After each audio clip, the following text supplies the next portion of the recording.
we would like to ask everyone, if you're going to speak, to make sure that you turn on your microphone. That is the way that it gets recorded.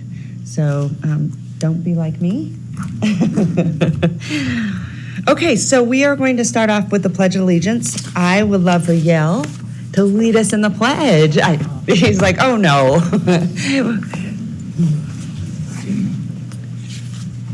I pledge allegiance to the flag of the United States of America and to the republic for which it stands, one nation, under God, indivisible, with liberty and justice for all. Thank you, Mayor. You're welcome. Good job. All right, Madam Clerk, I'm going to send it to you for public comment. Lovely. I'm going to take a roll call. Oh, sorry. Madam Mayor Sheevy. Here. Councilwoman Bybee. Here. Mr. Chapman. Here. Commissioner Lucy. Here. Mr. Murdoch. Here. Ms. Silver. Here. Mr. Sturbins. Here. All right, thank you so much. I'm going to send it right back to you for public comment. We have public comment this morning. We have Mr. Yale Spina with the Sky Tavern. He's going to speak for us. Test 1, 2. Well, first of all, thank you for allowing me to speak on behalf of Sky Tavern. My name is Yale Spina. I'm the new board chair for Sky Tavern, which is a nonprofit organization running the Sky Tavern property. I'm here to make a few announcements and also to give a brief history for those of you that don't know about Sky Tavern.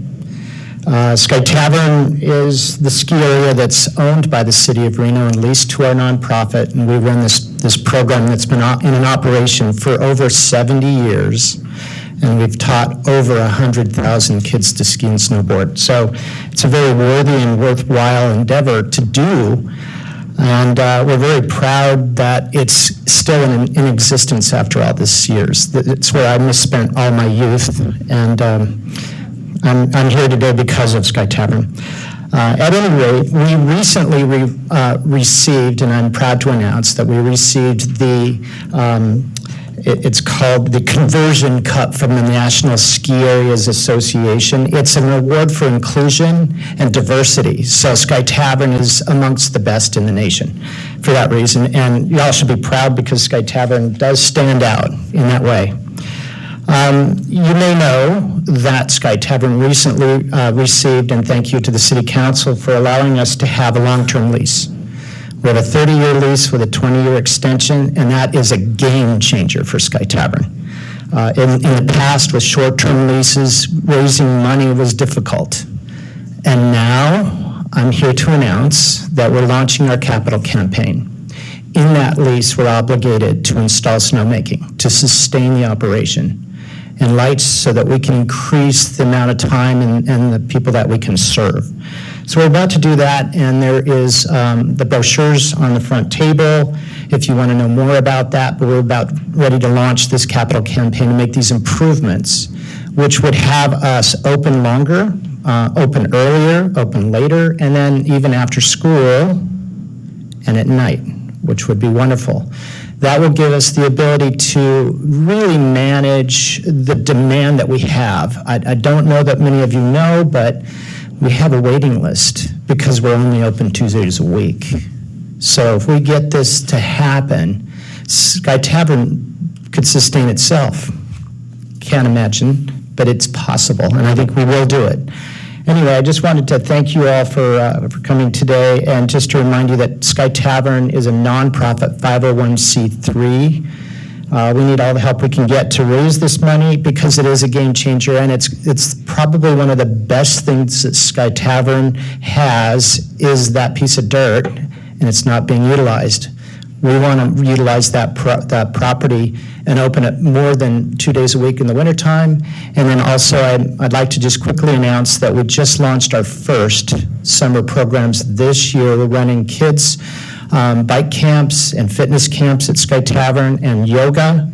And we also now have a new mountain bike system being built, a series of trails that connect the Reno trails to this Lake Tahoe trails. Sky Tavern was referred to as the gap between these two things. And now we're connecting that, and so what's really making it more fun is that cycling is the largest growing sport in the world, and now they're all coming through Sky Tavern. So it's pretty exciting. Thank you so much, and I'd take any questions if you haven't. All right. Any questions for you? No? I just want to say, I'm not going to announce it, but I know you have a big partnership coming up that's probably pretty much a game changer for sort of what you do and actually across the country. So not today, but later on. Okay. Whenever that's all solidified, you can talk about Let it. me just respond to that. Yeah. What we're trying to do is sustain Sky Tavern stand on its own 2 feet. Mm-hmm. And part of that is through third-party partnerships. We think we may have 3. And that really makes a big difference, because bringing outside money in to invest in the area and to provide programs that are world-class makes a big difference, and it's a game changer for the community. Yeah. Thank you. Fantastic. Well, I look forward to that announcement. Thank you. And everyone knows David Weiss learned to ski there, right? That's impressive. So, did you? Oh, there you go. Andy! Wow, exactly. This is David Weiss, 2-time Olympic gold medalist. He is a Sky kid. Yes. His dad worked at Well, Sky so is Tavern. Christina, so is Andy, so is Molly. I love it. I love it. Thank you so much. All right. Now I'm clear. All right, next up, we have Christine Thompson with Nevada Cancer Coalition.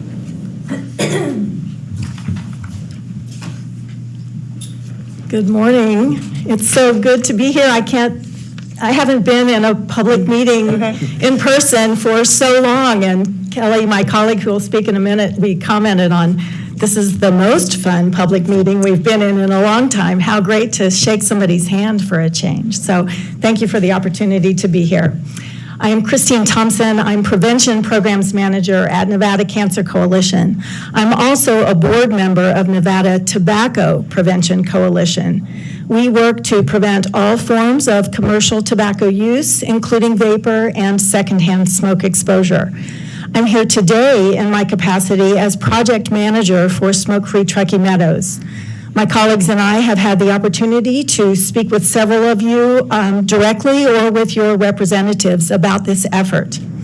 We are working toward enacting local ordinances in Reno, Sparks, and Washoe County that will protect our region's nearly 40,000 hospitality employees and millions of tourists from exposure to deadly secondhand smoke.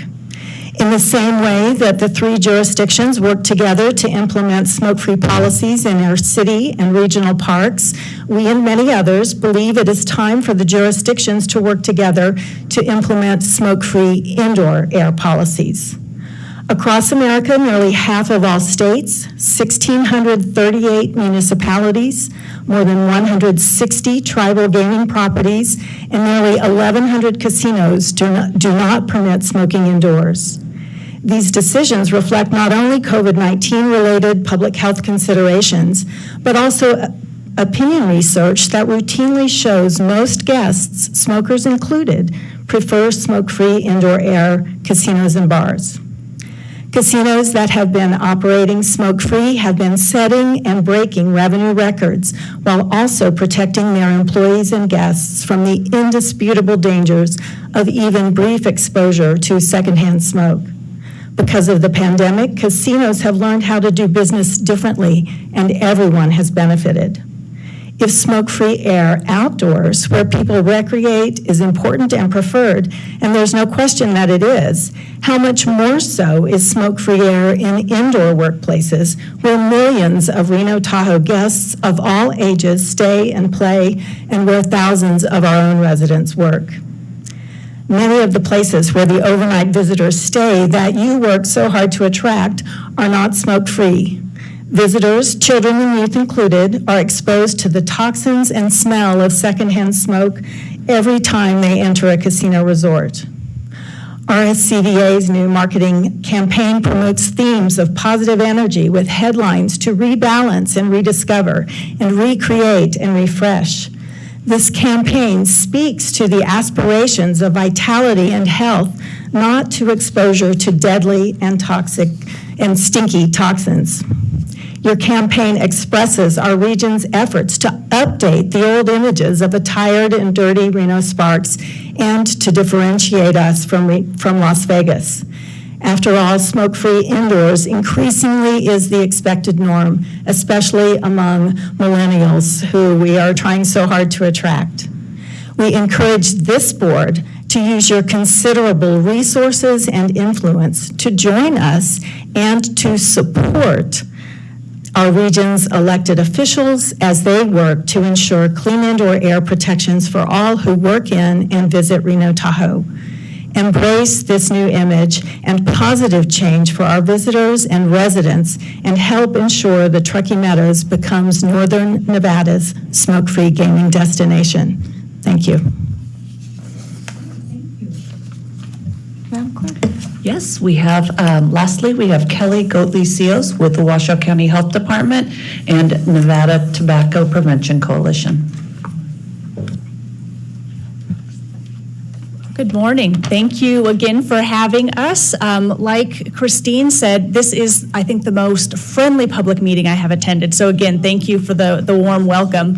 My name is Kelly Goatley Seals. I'm with the Washoe County Health District and the immediate past president of the Nevada Tobacco Prevention Coalition. And there's just two things that I would like to bring up, not to repeat anything that Christine said, but related to smoke-free workplaces. The first thing that is really key is health and well-being. This directly impacts our ability to welcome and serve visitors and guests. We know without a doubt that secondhand smoke exposure is harmful for health, and we know that ventilation systems, even the high-tech fancy kind, cannot eliminate secondhand smoke in indoor environments. COVID and the association with smoking make this an even more urgent and important issue, and there's a clear and inequitable health situation when we look at who's making the decisions about smoking indoors and in our workplaces and who suffers those consequences. The second item is the economic focus, and I'm not an economic person, but when we do our research, we know that not only businesses, but our community is really concerned about economic impacts. And we know that eliminating secondhand smoke exposure means reduced healthcare costs. Estimates that have been done show that $49 million per year just in Washoe County can be saved through eliminating indoor smoking. Smoke-free does not necessarily mean decreased business. The majority of locals and visitors don't smoke, and we have found that they prefer smoke-free. 85% of Washoe County residents don't smoke, and many of our visitors come from communities with similar non-smoking rates. The doom and gloom stories about economic impacts on business don't hold true when we look at our community's economic diversity and what's happened with businesses across the nation in smoke-free environments. Allowing smoking indoors does not align with Reno being a vibrant and healthy community. Creating comprehensive smoke-free workplaces is the right thing for our community, and public health is available to help plan a path forward. Thank you very much for your time. All right, thank you, nice job. Okay, Madam Clerk, I believe item C, may I get approval of the agenda? Well, thank you. I have a motion from Mr. Rick Murdoch and a second from Mark Sturbins. All those in favor say aye. Aye. All those opposed? Motion carries unanimously. I don't think I've ever been in a meeting where no, definitely not approving that. No. Right? All right, at this time, I'd like to get approval of the minutes. May I get a motion? Motion.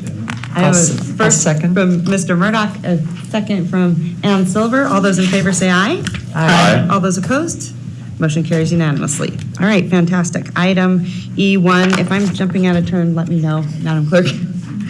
Okay, item E1, this is the RCVA Board appointment of the Nevada Resort Association, and we have two wonderful candidates. We have Shannon Keel and Andrew Diss. So I would like to ask for a motion. Oh, sorry. Do you have any public comment on this No item? public comment. All right, fantastic.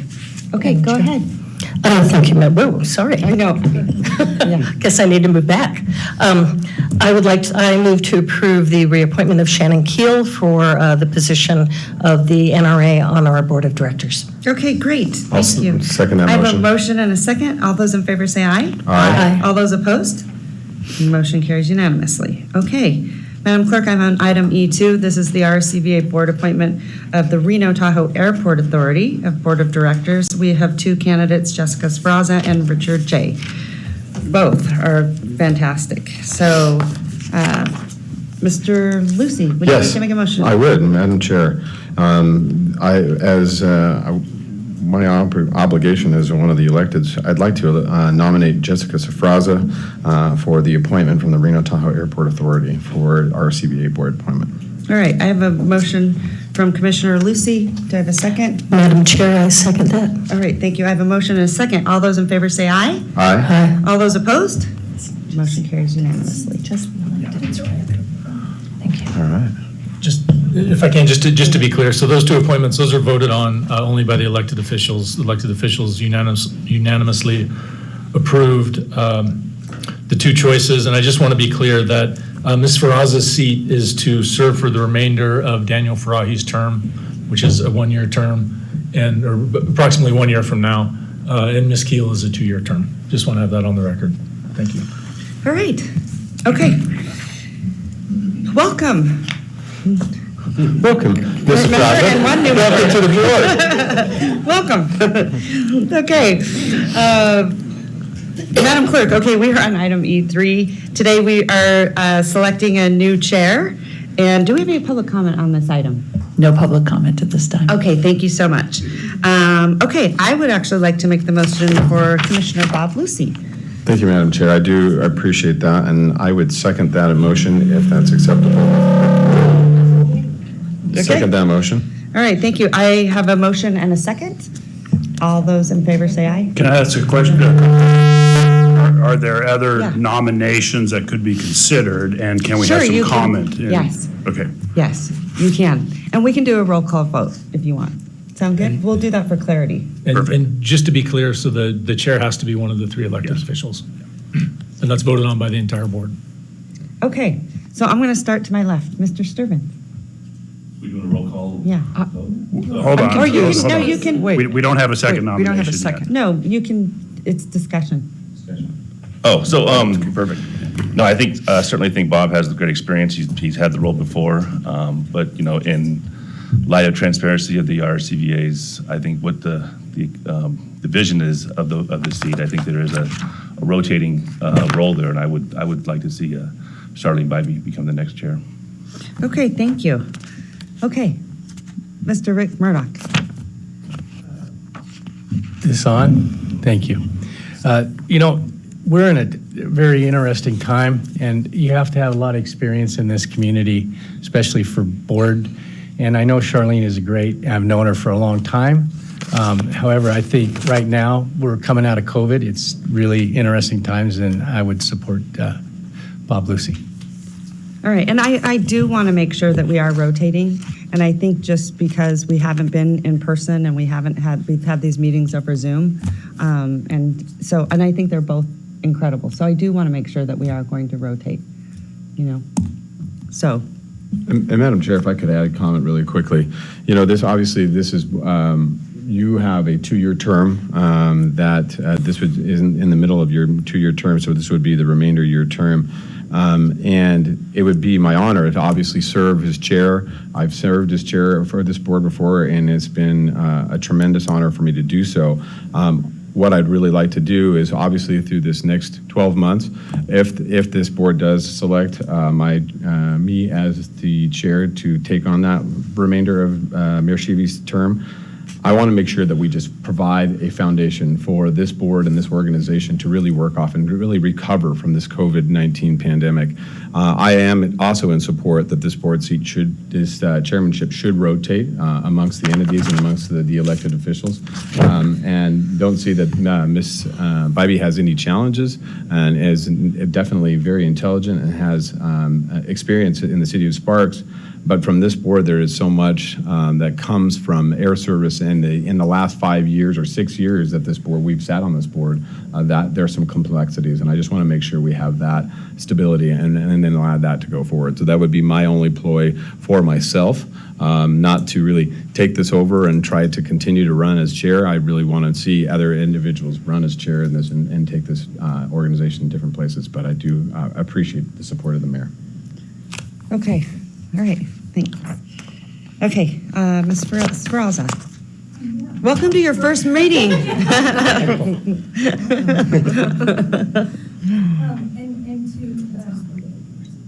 Sorry.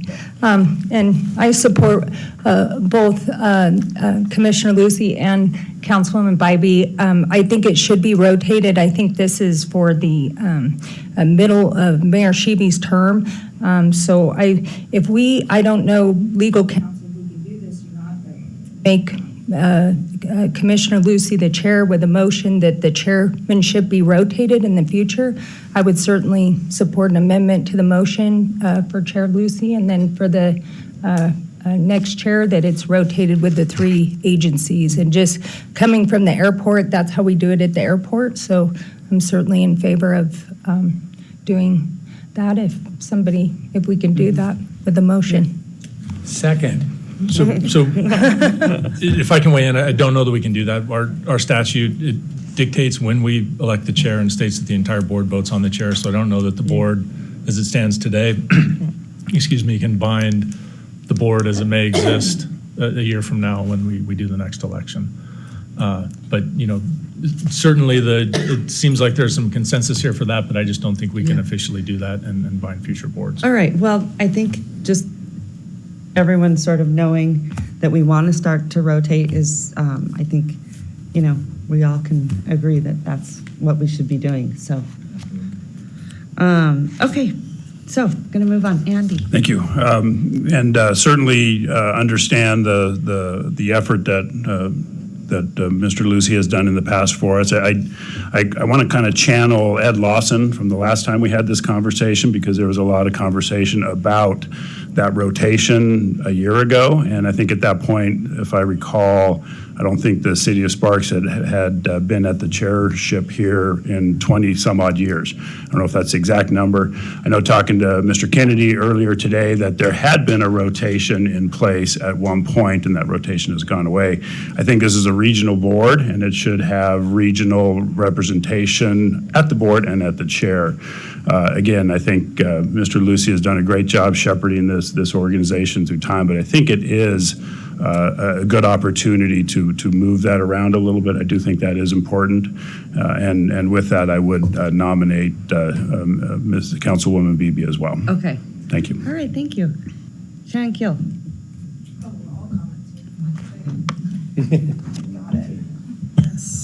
Hi there, thank you. I would support, because it's a last minute, get in the middle of the term, kind of an emergency type situation, I would support Bob Lucy, just because we need somebody to get in there quick who's done it before. And then I would absolutely support, hopefully, Charlene Bybee in a year from now wants to get in that saddle. I would certainly support her a year from now for the full 2-year term. Yeah, and that was really my thought, is that Bob has been on this board for a very long time, and it's my midterm. So that was really, and look, I work great with Charlene. I was super excited to have her on because she's got great history in tourism. We know that, flying the friendly skies for a long time. But I do think, just because we haven't met in person, I mean, all of this is actually really, really new. And so I just thought that Bob might be a little bit more comfortable. And Charlene hasn't been on the board that long, but I think they're both fantastic. This is always really hard when you feel like you're picking and choosing. I love you both, and I have to work with both of you all the time. So I just want you to know that I absolutely support you in the rotation for sure. So, okay. Go ahead, Ann Stoller. Yes, I don't want to repeat what Mark Sturbins has said and Andy Chapman, but I have great respect for Chairman Lucy and the fact that he has shepherded us through a very difficult time and done a great job over several years. But I don't think we're in a state of emergency. I think we know very well what our role is, and I think we've made every effort to work very well together in a very functional way. And so I support Charlene Bybee, who has significant experience in tourism and hospitality, having served in the airline industry, and I think she is quite knowledgeable, and I would also like to see the rotation begin immediately. Okay, Thank thank you. you. Do you feel Thank you. awkward, Charlene? No. Hey, I was a flight attendant for 43 years, so no. I'm on the ground, so maybe because I'm on the ground and not in the air, I might be a little awkward, but no, and I appreciate the comments, that have come forward. I know that I'm new to this board. I've lived in this community for 57 out of my 67 years, so I know the community well. I've been 7 years on the city council. I do have over 40 years aviation, and then my husband is 44 years in gaming. So I kind of come in to, in fact, when I was back in Baltimore with Charles, I said I'm new to DMOs and understanding what you all do and how you operate, but I'm not new, and I bring in two really critical pieces for our economy, and that is gaming and aviation, and I understand those very clearly. I would welcome the opportunity, whether it comes today or it comes a year from now. I feel that now is the time for a new start. And I walk in with a clean slate. I haven't been here through the roller coaster of times that this board, unfortunately, has seen through many, many years. Mr. Lucey has chaired this, I believe, 5 years total, and done a great job, but I come in with a clean slate. I don't have any of that background. I feel like, especially as we move to community, and Mr. Welsh is going to talk to us about the focus of DMOs nationwide is really connection to the community, because our community doesn't even know who we are. Who knows what our CVA is, other than those of us sitting here in the room? So that connection to the community is critical. I feel with a new CEO coming out of COVID, just time for change and starting fresh. And if the board decides that they're, and I'm a quick learner and I work really hard, I'm retired, so I've got a lot of time and a lot of energy to put into this board, whether I'm chair or not. So, I appreciate the consideration, and whatever the board decides, I'm good with, and I think that's it. I've got a lot of boards you can come serve on. I'm up for election. There you go. Oh, you're up for election? Yeah, I could be. Oh, there you go. All right. Okay, so then, Madam Clerk, why don't we take a roll Roll vote? call. Fabulous. Okay, All so right. I'm going to start with Commissioner. go ahead. Yeah, Commissioner Bob Lucey. I will vote for myself. Okay, I know, so weird. That's super awkward. Okay, moving right along. Mark I'll vote Sturban. for Charlene Bybee. Okay. Rick Murdoch. I'll vote for me first, and then, but I think they're both wonderful people and both qualified, and I just think we've got a plan. I vote for Bob Lucey. Thank you. Okay, Jessica Sferalza.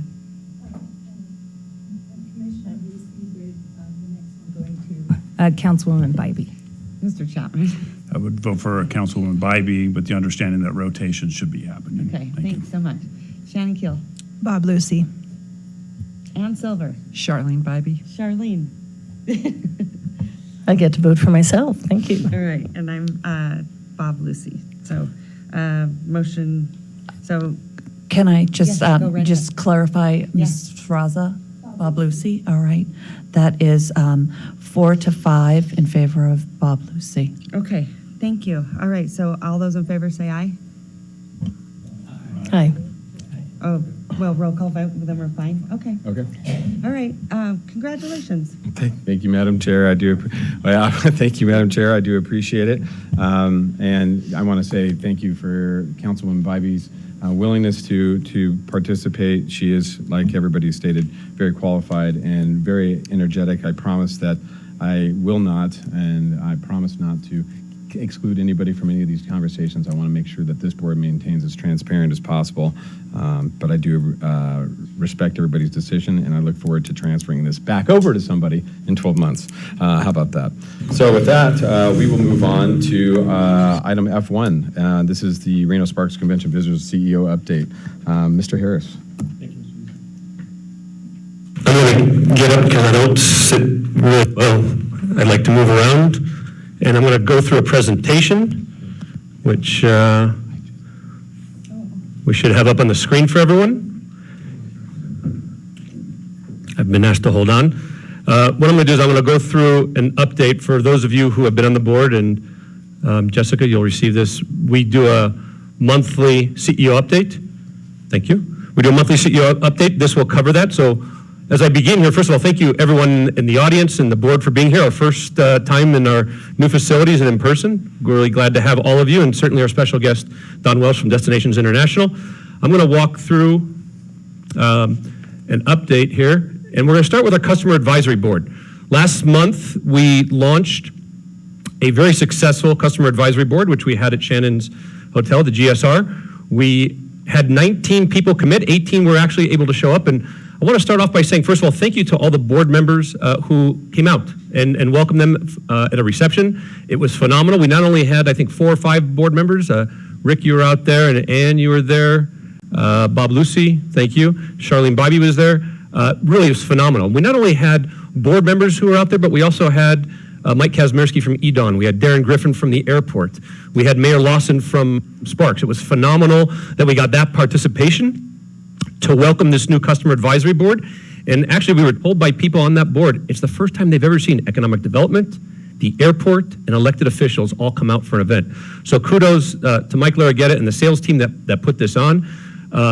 We are the first DMO in the country to actually have a Customer Advisory Board in person. And to have people that came out that have nearly 400 years of experience, average about 25 years in the business, take their time to give us feedback about what we're doing great and where we need to improve and what's happening is very, very valuable to us moving forward. And this is not a one-time occurrence. We will do this again in January or February. And really, we got a list of things that we need to work on as a destination. And what I really want to stress here is there's some real opportunities, and I'll talk about some of the feedback in this presentation, but there's also some real challenges. And one of the things that we did during that 2 days that we met, we heard some of the barriers for conventions doing business in our destination. It's about transportation. It's about walkability. It's about real estate and what it looks like leaving the convention center and where we need to improve. It's about diversity of product. There's a lot of really good things, and there's a great quote that I'll reference, but there's some real challenges that we have, and there's some real opportunity that we have. And so these are industry experts. If we had to pay these people, we're talking about probably hundreds of thousands of dollars for all of their experience. And I would like to add, there's actually CEOs around the country that saw this photo in different areas, and they said, wow, you've got real powerhouse people that control where hundreds of events go. So to get that feedback and to launch that was really important for us. So a great event that we started with. In order to measure that, what we did is we wanted to look at some metrics. And what we did is we surveyed those folks coming out, and we asked them different questions. We asked them, I feel that the CAB made a meaningful contribution to our sales and marketing strategies. And as you can see, there's a lot of different questions from what the surveys to the presentations that we did. And overall, on a scale of 1 to 5, this is how we ranked when it came to that. It's all very over-indexed. We did a phenomenal job. But look at that top right.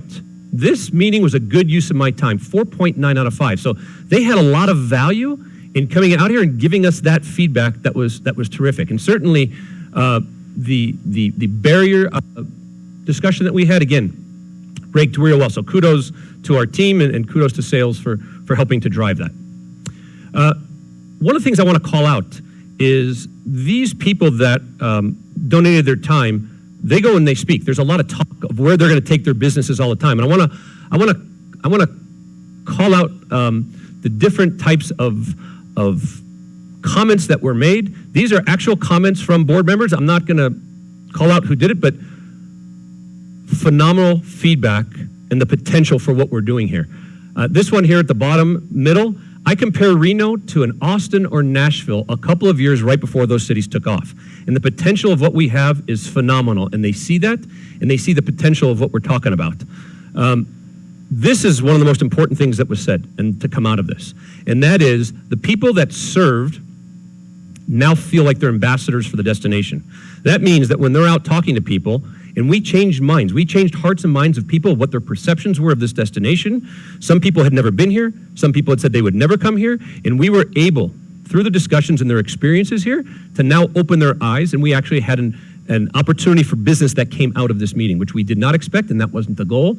But certainly, turning these people into ambassadors is super important. Now, there's one person I'm going to call out, okay? And Mike Larraguetta trying to get in the photo. He can't keep his face out of that.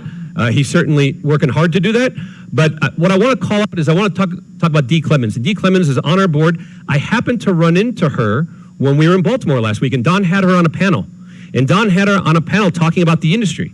And I sat in the back of the room. I wanted to hear what one of our board members was saying. She sang our praises. She became that ambassador and called out Reno Tahoe over and over during her panel, how we went over and above, how she was the ambassador. And you know what? That helps us start to pivot what we're doing and that perceptions to help word of mouth that will pay off for us down the road. So I wanted to call out Dee, who will be bringing her event here, Mike, November 9th through 11th. Is that, we actually were able to relocate that event, which was in another city. It's now coming here, and now Dee is an advocate of us. So that is the impact of what we're doing with this customer advisory board. This is something that we will continue to do, and the feedback that we have, I will be visiting with some of you offline. There's pages and pages of feedback that we received. A lot of this was documented. Again, so we can improve our product, we can improve our presentation, and certainly move this destination forward. One of the things that also happened last week, we've got our special guest, Don, on that left-hand side. You see Jennifer Abdenor as well as I'm in there. And we actually took this photo with one of our clients that we were on sales calls with. And this was part of a food drive to help local people have an impact. So one community service locally during DI. And the convention itself, which Don will talk about here in a couple minutes, this is all the people in our entire industry meeting together talking about how we come out of this. And so, one, making sure we have a community impact even when we're traveling. Two, the impact of this event was really important. And I'll actually defer to Councilwoman Bybee. Is there anything that you can add about our time in Baltimore? Thank you. I would say that the energy there, and people were so glad to be in person. And several of the speakers said, you know what, to see everybody in 3D was like truly amazing. And just, you could feel the energy of the group. And obviously it's tourism. It's the kind of people in this industry are not people that are going to be quiet and not connect. So the connections and the welcoming, but really the messaging I heard over a couple things. First of all, a lot of different comments on, which I took on as a challenge, was how a lot of organizations have issues with their local electeds, and that the local electeds don't understand, who you are, what you do, what the benefit to the community is, and so we kind of got bad-mouthed a little bit in a few presentations, that it was kind of like, you know what, and so people that I met, I can't tell you how many said, wow, you're an elected and you're here at this conference. And it was really kind of it was special for me, and I think it was for Charles, because it said, wow, that you want to learn about this, that you truly, the connection to local elected. So that's a challenge that I kind of think is important. But the number one message in all the different sessions was community. And it's they over and over again, our number one customer is not our airline, it's not our hotels, it's not our restaurants, it's our residents. And our residents don't know who we are. And our residents, especially, and I talked to the one presenter, I said, in a tourism-based economy like we have, much like Orlando or other destinations, how often do we hear, oh, I don't go downtown, that's for the tourists. And my husband was in gaming for 44 years. Oh, we don't go downtown. We don't go into a casino, that's for tourists.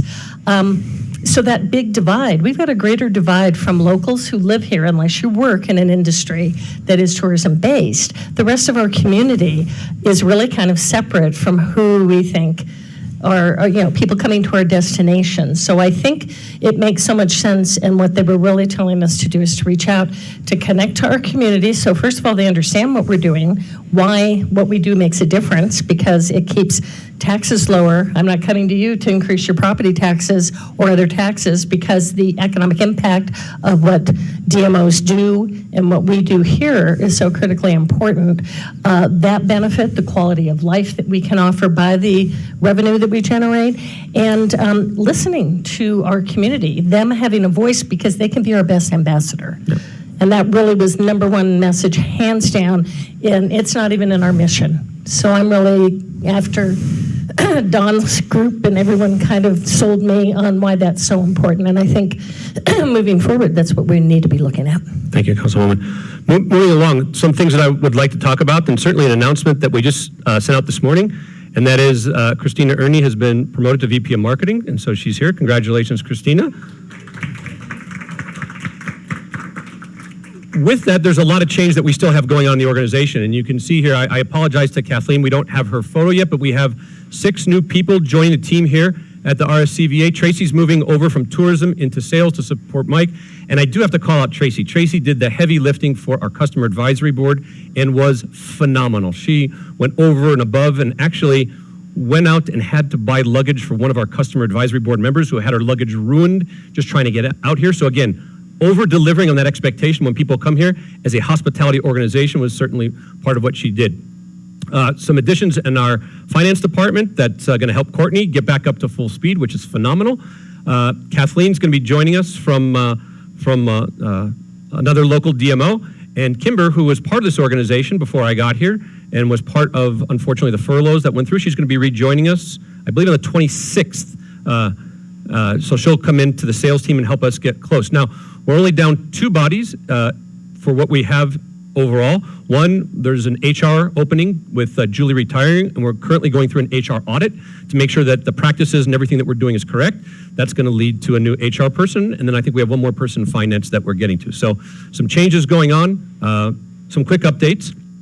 I will say I have been talking with the folks at ASM, and yesterday ASM had promoted Renee McGinnis to general manager of the facilities. So she has also been named, that just came out yesterday. So I want to make sure I get the latest news to you about ASM and their movements. One other thing that's coming up, and certainly everybody on this board has been reached out to by Corey and where we're headed, and that's the Destination Next study. The Destination Next study has been done in more than 250 places around the world, and it's coming to Reno for the first time. And this study will take place with face-to-face interviews with all of the board members and some community stakeholders. It'll also include surveys with staff and community members, so everybody in this community is welcome to participate in the study as we take a 360 look at ourselves and the organization and the community, where we sit. And on the right-hand side, you'll see there's 4 different quadrants, much like you would see in a SWOT analysis. And it's really, there's no positive or negatives, but the outcome of these surveys, face-to-face interviews, and other data that we're going to receive will translate into where the RSCVA sits currently and where we sit against our comp set and against other destinations. Now that's really the baseline. We would hope that in a couple of years we'll come back and do it again, and based upon a new strategic plan, which we will formulate later on this year, then we can then measure to see how we're able to move that needle moving forward. So all of this will lead to a board retreat, which we're going to target in October, that will address the results as well as a new 3-year plan that we're going to come out of this.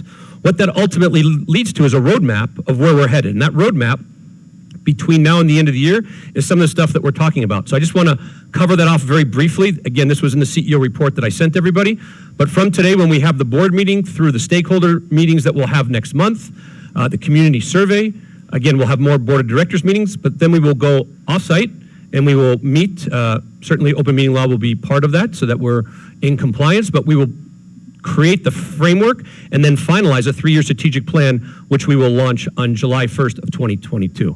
So that's really the roadmap between now and the year, where we're headed and what our target is. One of the things I absolutely want to also do is congratulate our sales team. One of the things that we did during the pandemic is we had an adjusted sales room night goal. And at the start of June, Mike said to me, I don't think we're going to get there. I think we're going to be at about 98%. We're really close. And on the last couple of days of June, might have been the last day, Mike, the team came through and actually met their overall goal of 176,500 room nights. And I believe we finished 100.8% to goal. So kudos to the entire team for meeting that during the pandemic, which most destinations certainly did not do. So a couple other things I just want to touch on briefly. If you're visiting our website, we certainly have a partnership with the Chamber, and we've launched these passes, both free passes and paid passes. And the first pass that we launched was the Arts and Culture Pass for Reno and Tahoe and Sparks. And so we're actually working on our second pass right now, which is a Show Your Badge and Save pass, targeted to our groups and meetings that come to this destination.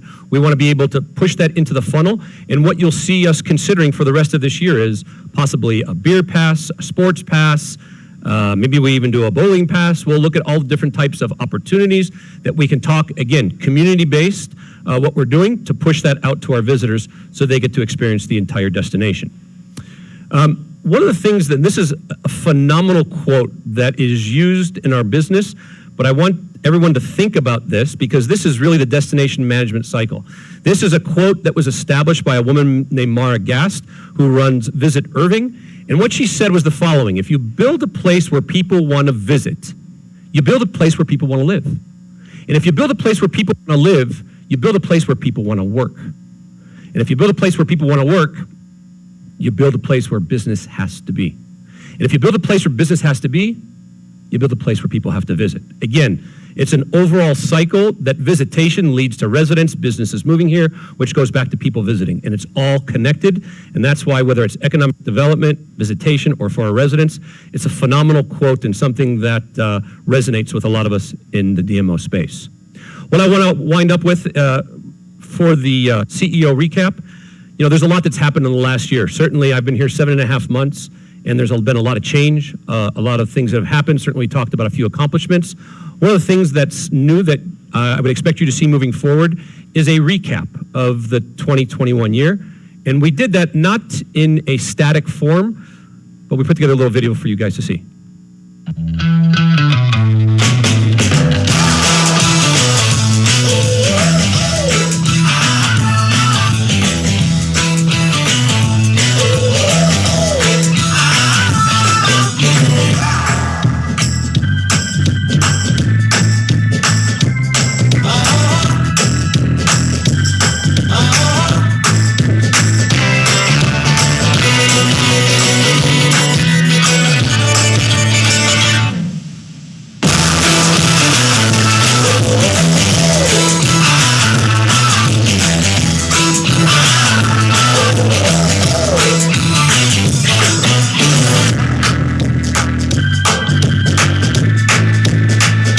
People want to be outdoors.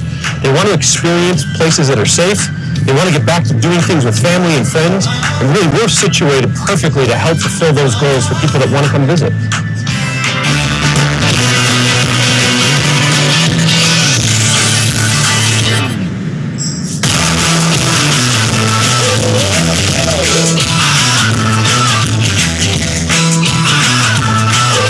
While the meetings industry has had to make significant changes, it has also shown amazing resiliency.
You know, when you first arrive here at Reno Tahoe, the airport makes it so easy for you to navigate where your trip's going to lead you. I believe one of the best things that exist here is that there are no barriers.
Lessons we've learned during the pandemic in this fiscal year is that we've got to be tenacious, we've got to have our passion, and we've got to continue to move forward as a community to really make a positive impact for this destination.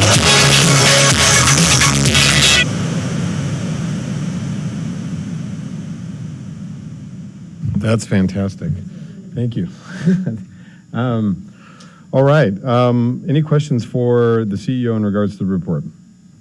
Mr. Fraza. There we go. Charles, and I think to Councilwoman Bybee too, the issue of what you heard at your convention in Baltimore and how we incorporate that when we come back in October with the strategic plan, because I do think that's an element that's missing, is working with the local governments, especially since we have our own senator here from Nevada who sponsored the FAST Act and also a tourism infrastructure bill that's about to come out. And how that works with the local governments, I think, is going to be imperative as we move on in the future, because I keep seeing the same things over and over again, whether it's from the customer survey or what the RSCBA did in the past with what's surrounding the convention center, lighting, infrastructure improvements. But I think that's important for all, whether it's Sparks County, Reno, Tahoe, is how we incorporate a tourism destination, especially when it comes to infrastructure improvements. So I don't know if we're looking at that in the future, but I think that was good information to have tying in the local community. So. Thank you, Mr. Fraza. Mr. Murdoch. If I may ask Jessica a question on that, what you just said, FAST, is that funding that is available to the cities or to the RCBA? What, can you just give me just a little more on that, just so we understand that there is? I think Porter, Congressman Porter is going to be here later. I can give you a little bit of an insight to that. So Senator Cortez Masto and Senator Rosen, actually through Senator Rosen's office, is going to be introducing a bill that's in draft language right now on travel and tourism to the Treasury and through committee this afternoon. And I was asking for feedback from us, but that will have a significant amount of money that'll go directly to the DMOs and the CVBs across the country. Right now, it's currently slated to be $250 million. $250 million for brand marketing, recovery efforts. There will be more revenue that will be diced out through the Treasury for those, but that is going to be fast-tracked through Congress and through committee. So I know Mayor Sheevy's been contacted, myself has been contacted to provide some feedback on that, and so we will be working with them to get that taken care of. So that will go directly to the CVBs. You're welcome. And then the second part of that is in the infrastructure bill. So that's being introduced as well. So part to the DMOs and then the other part for infrastructure directly related to tourism. Airports, travel, anything that would be like light rail within communities, so that type of infrastructure that would support travel and tourism. Correct. Yeah, absolutely. It would be in addition to their, so you're welcome. I want to make one quick comment too, and Charles pointed out one statement that he had pointed out from the individual from Anaheim, that, visits create, and Mayor Sheevy has said this time and time again, visits create business and business creates jobs and jobs create people coming back and moving here. And we've seen that influx. I was lucky enough to sit in a venture capital meeting through a company locally here in Reno, Reno X or XCO, where they're an accelerator for startup companies. And many venture capitalists started and talked in this meeting, and they shared with a lot of these brand new startup companies that are looking for acceleration that how eager venture capital companies from not just the Bay Area and the West Coast, but from New York, Chicago, Texas, are all looking at the Reno, Western United States, but mostly Northern Nevada for their expansion and looking for their companies because the opportunities are here, because the quality of life, because what we've invested over the last decade into arts and the ability to do those types of things and our access to the Western United States, our travel, our ability to get to and from. Venture capital are taking companies very seriously that are choosing to locate here in Northern Nevada, and that is a major deal. With the groundbreaking of that 600,000 square feet of industrial space from the Dallas companies out in Story County, you're seeing a number of companies really put that effort into the community. So I think that's really, as Charles pointed out, there are opportunity to truly elevate and truly be that front door and that welcoming community so for all those companies coming in. And I think everybody at this table should be proud of all the work that they have done respectively from their agencies over the last decade, because it's really made a difference in our communities, and you can see that tremendously. So, yes. Just to add to that, I just served my last 6 years on the EDON board, and so Mike Kazmierski and EDON and GoEd, the work that has been done, the venture capitalists, the seed funds that have been established, the companies and startups and the ecosystem that's been created here is just phenomenal. In the 6 years I was on that, from when I came on to when I just came off, phenomenal to see the amount of companies from a couple employees to growing really quickly to bringing more companies here, especially tech. It's just, we're at a place that if we could get housing to house everybody, that's our challenge. But really, I know this board and this, as we work with the community, EDON is someone we'll be working with, because they are the direct conduit to a lot of these seed funds and investors and new businesses and new people coming to the community that we want to make sure know who we are and connect with us as we all work to make this community even better. Any other comments from any of the board members?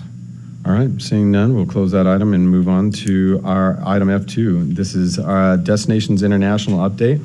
It's a great honor to see Don Welsh be here with us. I know Councilwoman Bybee and our Director Harris were back with him in Baltimore just recently, but my relationship with Don goes back about 4 years. I got to meet him with Mr. Murdoch and our friend Brad Walker, and comes with many, many years of experience.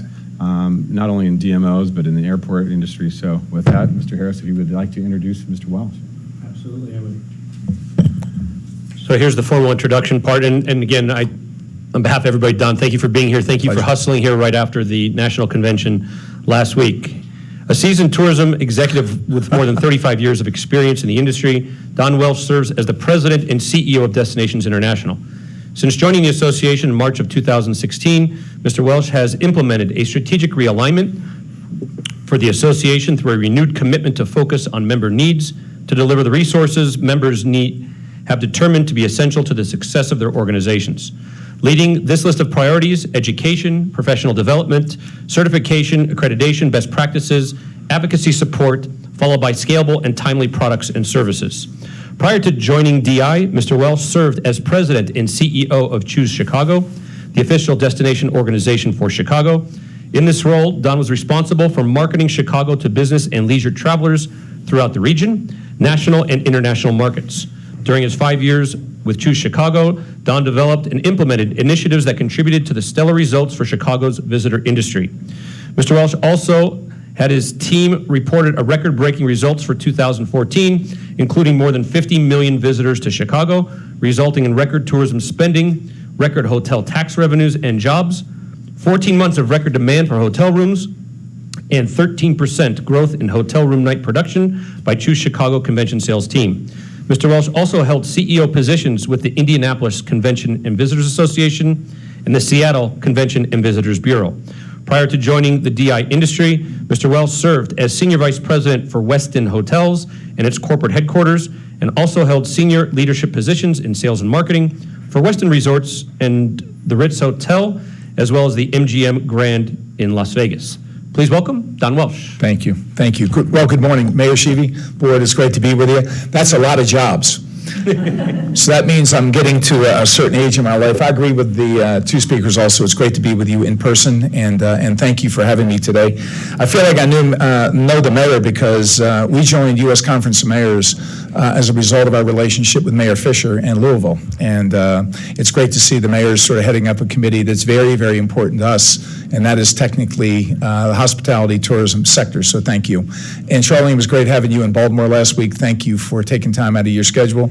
Everywhere I look, we had about 900 people, and normally for our convention we'd be about almost 2,000 people, but this was done with about 8 months worth of planning, and we were thrilled to have such an active audience there. And everywhere I looked, you were in sessions, and I agree with you. I think every time we have elected leaders come to our meetings, it's very important for our industry leaders. Charles, great update today, by the way, and I just thank you for doing that.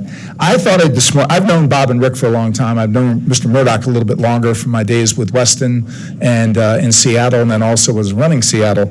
So what I want to do today is really have a conversation with you today and share some data that you had a chance to see last week. So a little bit about Destinations International. We're singular focused. The organization's over 100 years old and multiple iterations, but really we've had this focus for the last 6 years since I've been there, myopically focused to support Charles and his team, and that is to help them excel. We have over 600, matter of fact, 625 destinations now in 15 countries, and that represents about 6,000 professionals that work for these CVBs, DMOs, that have a chance to communicate with one another and participate. I am really proud that, believe it or not, during the pandemic, and there have been a few silver linings I want to share with you today, but ironically, during the pandemic, we wound up doing 64 webinars from March to the end of the year, and believe it or not, we picked up membership in Finland and we picked up membership in South Africa because they happened to stumble onto our video conferences and allowed for learning activities for them and their team. So proud of this. So we really do get a lot of data, and we get it rather consistent and frequent.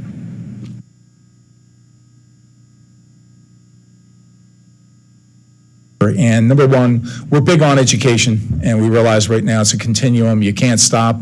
And we have more or less CDME. I'm pleased to say that Charles is a CDME. It's about a 3-year process to secure this title behind your name, and also it's very important. And then also we've just rolled out a PDM. These are the tools and products that we have. I'm not going to spend a whole lot of time on these, but they are used, Mayor, in Reno, I'm pleased to say. And again, it's all about metrics. I think the adage is what gets measured gets done. And I know as you, with the board, Bob, you and others are going to want to look at Charles, and he just did a great job of providing that. So some of the tools we have. It's interesting in the time that I've been here, probably the biggest tool we have is what's called the EIC, the Economic Impact Calculator. We did it in conjunction with Oxford Economics in the UK 10 years ago. And it started out really measuring just meetings. And Mike, I think you're aware of that. And now it's measuring festivals, sports, and public shows. And it's now up in 300 destinations around the world. And it really is, it does get back to when you're going to make the investments from a city or state or county or federal level, you want to basically return the investment back to the community. So these are some of the tools. So DMAP, Charles, and then CDME is used here. DMAP is something I know you're going to go through the whole exercise, and I think that's a great opportunity to sort of do the reset for the community. I have not been to Reno since 1987, and I came here, I think, again, with Westin, Ritz-Carlton, and we didn't have hotels here, so I didn't come through on occasion. But I came here to see Mayor John Denver, and it was a fun concert. And I would say, as I said, coming in, a lot of change in your great city since I've been here, and it was great to see the recap. Couple of things we focus on heavily, and we had 31 employees in March of 2020. That's now at 16, so we cut almost half our team. But we continue to focus really on community, advocacy, research, and education. I'll give you a couple examples of those, but never has the word advocacy probably been more important in terms of the work that destination organizations do for their communities. And I think you talked about it today. How do you take the great brand that you have here in the product? And as you said, Charlene, how do you make sure that citizens, beyond understanding the economic benefit that they have in terms of tax reductions off their, whatever it may be, whether it's sales tax, but we got to get a little bit deeper in terms of how we really support the local communities. So I'm going to talk a little bit about some of the advocacy. This is a really simple chart that I've used. I had the good fortune to work in Seattle, Indianapolis, and Chicago. And I've sort of found the magic happens when these three lines are connected. And it's easy to walk into a destination now because I travel a lot. I probably spend about 80% of my time on the road. And I can walk into a community and find out probably in the first 30 minutes whether that alignment is in place. And, I think it's aspirational for many. And I will tell you, when I worked in Seattle for 5 years, the tourism community certainly did a great job of talking to one another. I think we had a really good connection with the civic leaders. We had a great relationship with the mayor, but we had a disconnect with the city council. So I would say Seattle didn't get it. Went to Indianapolis, got it instantly. Every sector, city council, mayor, civic, they understood the benefit of that. And as I told the mayor, I worked for Mayor Emanuel in Chicago for 5 years, and he willed that to happen. He literally willed that to happen, and it was not easy. But at the end of our 5 years, you heard some of the performance metrics that we had. He really embraced this. So little perspective of my experience. Community shared value. Charlene heard this loud and clear last week. That was actually a quote the mayor gave years ago. Never let a good crisis go to waste. And I think as we start coming out of COVID, and it's nice to see us meeting today, no masks, let's hope the variant doesn't take off and we've got to go back into this confinement that we've all seen. But one of the things we've seen out of this COVID has been that local leaders, whether they're on the civic side or the elected side, they now understand because we saw such a rapid fall off. When COVID happened, we've been on a 12-year period where RevPAR was increasing double-digit. You couldn't get a seat on an airplane. And all of a sudden, those things didn't go away. They went away dramatically overnight. And I think it was sort of a wake-up period of time saying, what does the tourism community mean to a destination? So I think there's a lot better understanding in terms of how then the organizations worked in their respective communities with their mayors, with their city councils, with the private sector to more add value. I know in a lot of places, the CVB wound up securing hotel rooms for frontline workers. They wound up doing food drives. They wound up doing things that really aren't in their area, but it became an awareness level in terms of what they do for the community. And then we rolled out also this tourism lexicon, because I was talking to Rick earlier that, I came up in an era where everything was based on heads and beds, jobs, tourism numbers, taxes. But I will tell you, when you talk to the local community, The reality is, in matter of fact, many elected leaders, when you throw billions of dollars around in Chicago, it would be it would glaze over. So we've tried to find a way to humanize what our industry does by changing the terminology of how we talk about it. Still, heads and bells are important taxes. We understand that's the report card. But Rick, it's almost like an assume now. You know, his organization has to do that, but they got to go a lot deeper. So. Community shared value, and by the way, I'm pleased to say Charlene, I think, got the original workbook, and she can share this with you, but it really is almost a play-by-play in terms of how destination organizations become a little bit more aligned, and we'll get this for you. And by the way, if you want it, you have a copy of this, and you can download yourself, but it's really 5 years' worth of work by a great leader, Jack Johnson, from our team. So let me give you one that really is the one I'm most excited to share with you today. Every 2 years, we come out with a strategic roadmap for destinations to follow. And it's done by Paul Ouimet, and I think Paul's going to come in here and lead the exercise for Destination Next. And it really is, it provides trends and overviews. The last time we did it was in 2014, 17, and 19. Then we have a new study in 2021. And then really what it is a detailed assessment of really the roadmap that Bob and the team and certainly the mayor can follow for the community. And I'm really pleased to say that in this year, it focused on the 100 trends, and again, out of respect to your time today, I won't go into it, but we've got a copy of this for you.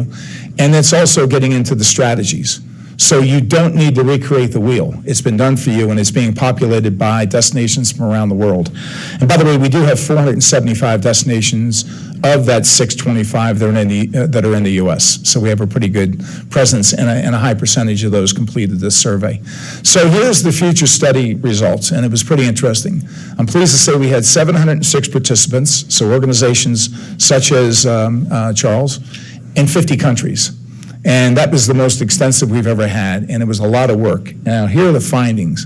The top trends, again, this is not an eye test, but number one, you can see number one is the greater industry, community, and government alignment in driving destination competitive and brand.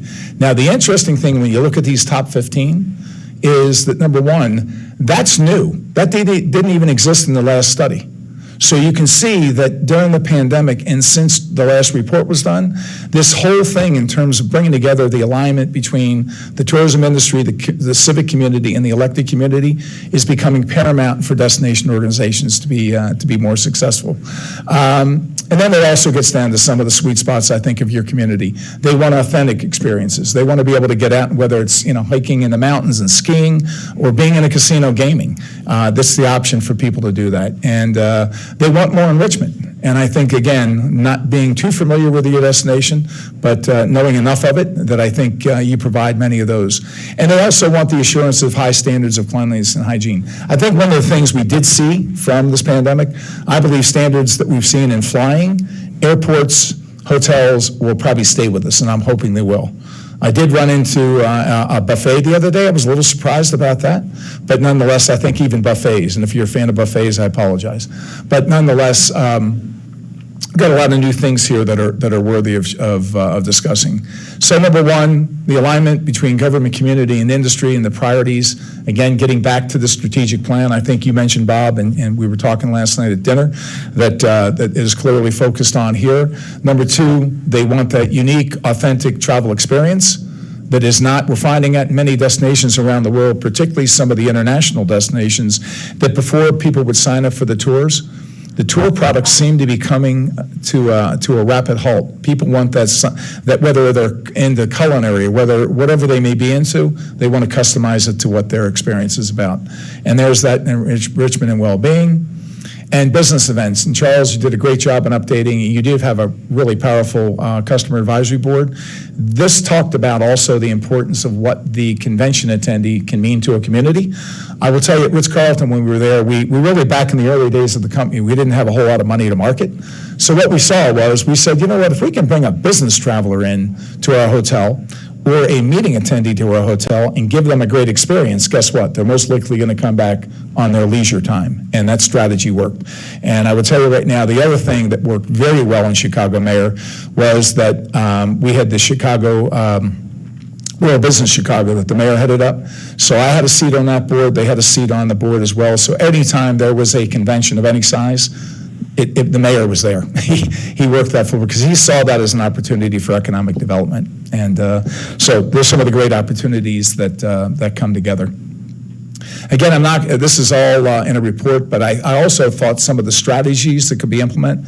Build a destination brand around the community goals, values, and the creative energy of the community. And again, you talked about earlier today in terms of some of the work that's being done. New KPIs, again, notwithstanding the importance of measuring room nights and taxes and jobs, but there's other KPIs that probably should be considered, and be more involved in the economic development role. We talked about that. Great opportunities synergistically there, and improve align the data management and digital strategies. And that gets into the more granular tactics that Charles and his group can do. So focus, these are the takeaways, a couple more slides. Focus significant attention and content creation on how you're going to disseminate the strategies. Enhance the engagement of the local community to manage the considerations. One of the things on this, and again, not to talk about other experiences, that when I was in Chicago, most people don't realize there's 52 neighborhoods. And you know, the focus that we had for so many years in Chicago was Michigan Avenue, maybe the convention center. And for the last 3 years, we said, you know what? We're going to get engaged with those other 52 neighborhoods. They need to understand the value and the impact this industry brings for them. And we had complete strategies for each of the 52 neighborhoods. And within a period of time, and we were talking about it at dinner last night, it used to be the cost of entry to be a member. I know you're not a membership model here. It used to be $900. And for a lot of businesses, that's a lot of money. We dropped it to $99. And we instantly went up to about 3,000 members and very active members. So it took it off the Michigan Avenue and just pushed it into some of the neighborhoods and restaurants, the chef-owned restaurants. It was just so unique to watch that. And again, not saying that you're not doing that here, but a great opportunity to carry that a little bit further. Build a destination brand around the community's goals, values, and creative energy. And we know you got plenty of that here. We're also very involved in EDI, equity, diversity, and inclusion. That's one of the 3 core priorities the organization has started last year, carrying into this year. We have 370 destinations that have committed to a pledge for diversity and inclusion, and very important for, again, to bring out the reality of the communities that you all serve. Better integrate tourism, economic development, talent attraction. Talent attraction continues to be one of the biggest things the industry faces right now. I'm sure probably for you running businesses here, you may be not having the staffing levels that you need, and we just need to find young men and women coming out of high schools, colleges, whatever, that are attracted into our industry. So I'm going to leave you with 3 transformational opportunities. Again, distilling down this 300-page document. Destination alignment, sustainable development, which I know you're very focused on that here in this community, and values-based marketing. And I think Charles talked about some of the ways from the marketing standpoint you'll do it. This is my final, this was even during the darkest days of COVID, that I think travel was part of our DNA. I don't think it's going to stop. I think we're seeing record numbers. We can't wait till the Canadian border opens between our 2 countries. Mexico is waiting anxiously for that as well. And if you look at really the load factors that are predicted now in airlines and cruise ships, that has been a pent-up demand. And I think, as I've saw it in my 24 hours here, Mayor, a lot of people are enjoying your cities, and it looks like they've enjoyed your community even when COVID was underway. So that's all I have. Is there any other questions that you may have of me?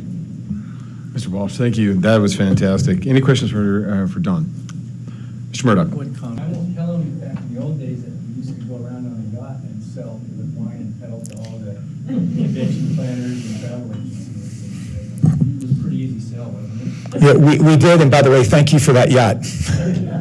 That happened to be, the Cronos yacht used to be parked up in Seattle for about a month, and when I was at Weston, we were allowed to use it for customers. So there was always that Reno tie, Mayor, between wherever I've been. There was that connection. But thank you all very much. I appreciate it. I wish you good luck, and Bob, congratulations on your new role. Hey, Donna, just one quick question. Obviously with your years of experience with Destination International and your ties to Nevada and Reno and Sparks and the region, I mean, from your outlook, I mean, really, what do you think? I mean, your focus. I mean, give us your 20-second pitch. I think the 20-second pitch is that number one, I had a chance to work in Las Vegas. I worked in MGM in 1999 and 2000, and I saw the power of the brands.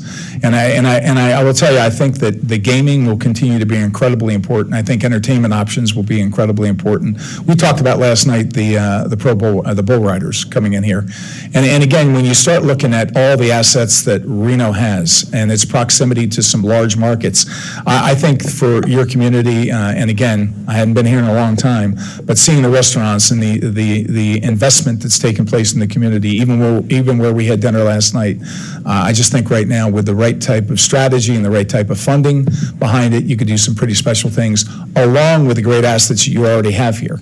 And I understand you've got some pretty powerful players already in the community, but I do think with the right strategic plan, it can augment what's being done already and take it to an entirely different level. Great. Thanks, Don. Thank you. Any other questions or comments? All right, thank you all. Thanks so much, Don. My Good seeing pleasure, you. thank you. Appreciate it. Safe Mayor, I travels. did want to mention one other thing, if I could. I just read that, I meant to say this earlier, that Secretary Raimondo just announced the $3 billion funding package for the rescue plan for cities. She just announced it about an hour ago. So in addition to the $250 million, there's $3 billion that just were announced. So hopefully, I'm sure with your presence, Reno will benefit. So thank you. Thank you, Don. We appreciate it. Thanks for coming. All right, seeing nothing further on that, we will move on. This is on to our legislative update, and we have Mr. Jesse Wadhams with us to share with us.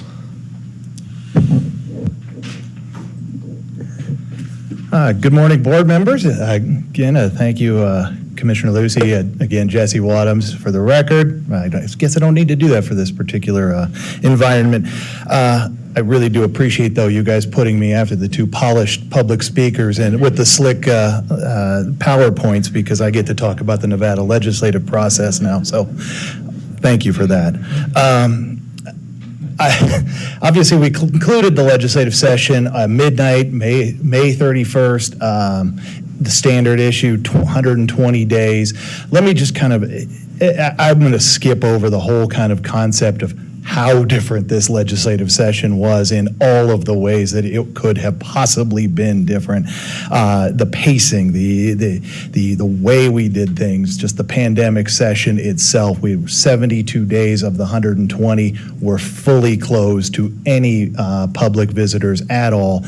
Everything was done over Zoom, and that's a really weird way to try to make law and policy. So again, very different. A few bills I do want to kind of hit for you guys in the space that I think while we had a roughly normal number of bills, there weren't all of the ones that kind of hit on public records and the governance and all of those various tax bills. Really a kind of a couple of things that were worth mentioning.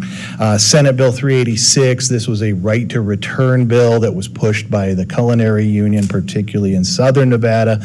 But what that does is in the hospitality space, creates a right to return for workers that were laid off. It does affect the Las Vegas Convention and Visitor Authority and the Reno Sparks Convention and Visitor Authority. The fundamental difference is there is a 50 employee threshold, is a small business cutoff, if you will, that was pushed by not only the Reno Sparks Chamber, the Vegas Chamber, and the Reno Sparks Convention and Visitor Authority as well. So obviously that's a human resources issue that you'll need to be aware of going forward. An interesting bill that had lots of political drama to it.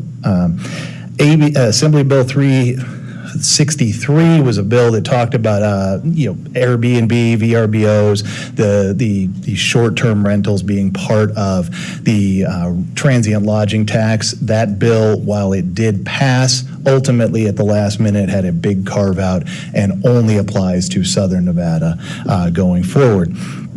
And then Assembly Bill 435, an interesting bill that actually is very directly on point to convention and visitors authorities, because way back in 2015, when the legislature created the commerce tax, there was a $4 million threshold. But one of the things that was really important, particularly in Southern Nevada, was that businesses that came on the show floor in a convention space may actually end up generating that kind of revenue. Now, there was a specific carve-out that was created in 2015 that said those businesses on a convention floor, they're not, the commerce tax doesn't apply to them. Ultimately, there was some various reinterpretation of that by the tax department. So there was a clarification to make sure that going forward, we meant what we said when there is a carve-out for businesses on the convention floor that are outside of the commerce tax component. And then the last one I do want to hit, and I think it's important just because I think you want to commend you guys for having an in-person meeting. One of the biggest changes to the open meeting law since I was a young deputy attorney general, AB 253, which actually removes the requirement to actually have a physical location. Going forward, you can have either a physical location or full remote. So it is I think a fundamental change to how boards can operate in the executive branch. So again, I think having in-person meetings always is better, but this will now go forward have the option for you guys. So always happy to answer any questions. It's always a pleasure to get in front of you guys and get to try to talk about what we do there in Carson. Marvelous. Thanks, Jesse. Appreciate it.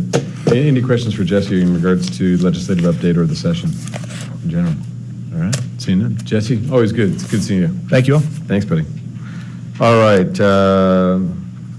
Let's see. We're on to F4. This is our legal counsel update. Do we have anything? Nothing to report. Nothing to report. All right. We'll move off of F4 and move on down the road. We are on to item F5. Mr. Harris. Thank you, Mr. Chairman.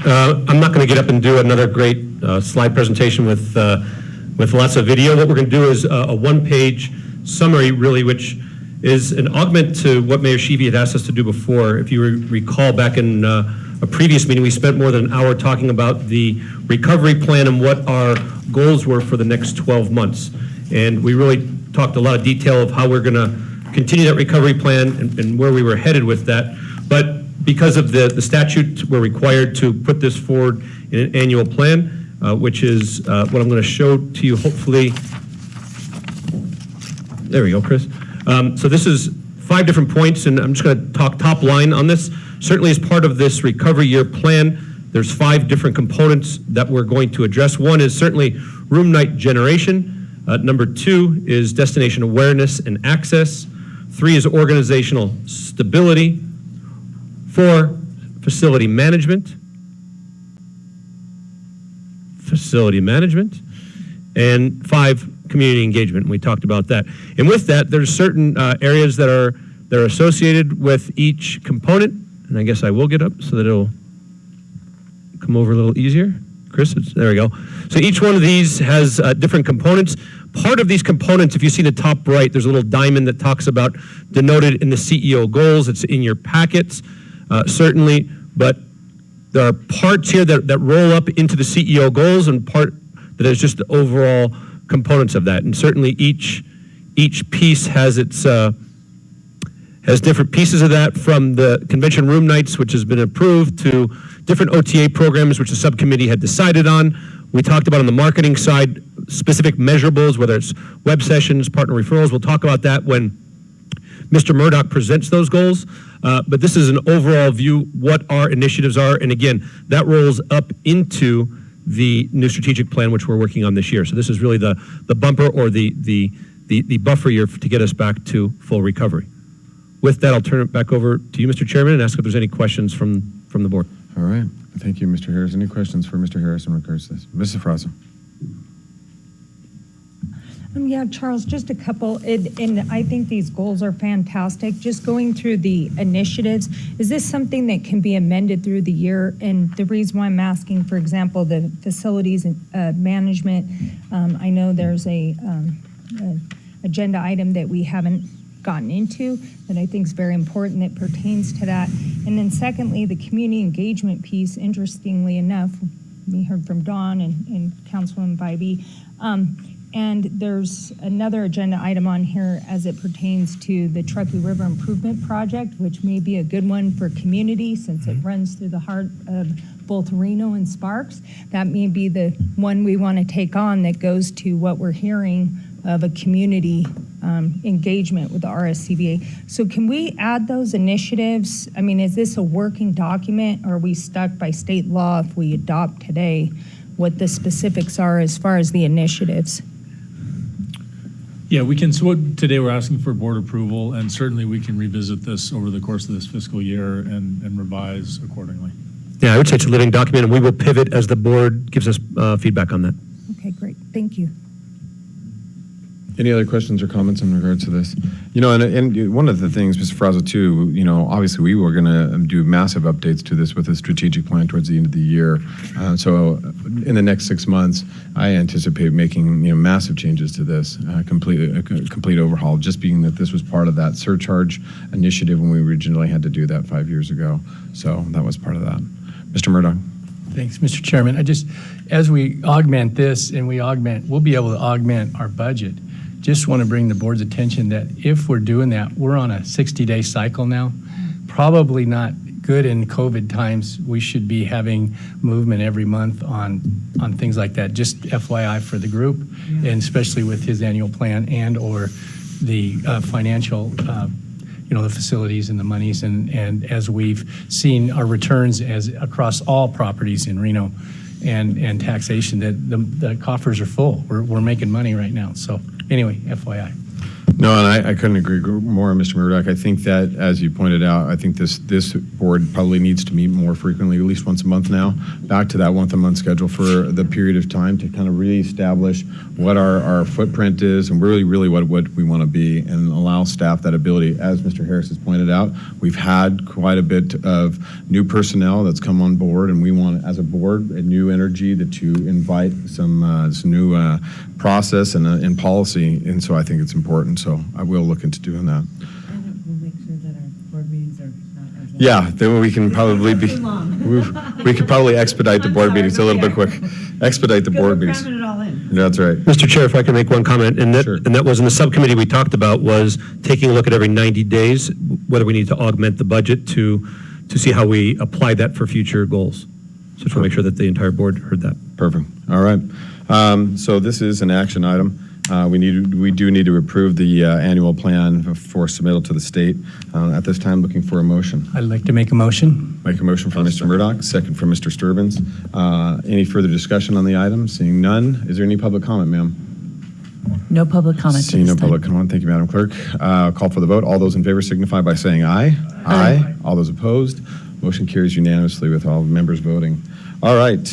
We are on to item F6. So this is the RCVA President and CEO Goals and Objective. Mr. Murdoch, you are the chair of the Executive and Legislative Committee, so can you take us into this, sir? Do you want me to do that? Yeah. Thank you, Mr. Chair. I know we're all glad to be here on this one. It's been, I have some notes, if I may, and appreciate everybody's support on this. So here we go. Good morning. At the last meeting, the board reviewed proposed CEO goals, provided feedback, and asked the Executive Committee to review the goals and return to the board with a set of recommended goals. In the process, this is what was done. Mr. Harris, Eric Olson from On Strategy, and I met, initially discussed all the board feedback. We then presented the information along with a set of proposed goals to the committee.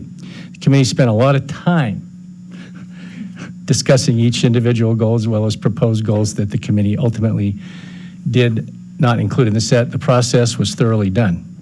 And I'd like to review a bit of the overall process and go through how we did this. So on this one, evaluation and goals. The RCVA reviews the CEO annually. The CEO evaluation process has two steps. First, there is a merit evaluation.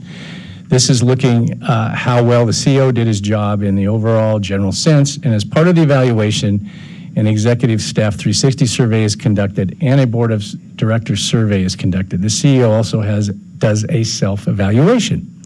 The board reviews all three of these portions and discusses or presents the overall evaluation in a public meeting. Okay, next slide, please. Okay, I'm sorry. Second part, annual goal setting. The second part of the CO evaluation concerns the CO incentive goals. These goals are set as part of the annual process. This is what the committee worked on to present to the board today. Thank you. So there we go. Presenting this, number one, go ahead. These are just the same strategic goals you just went through on the annual plan. So we'll just go back to where the goals were generated from that.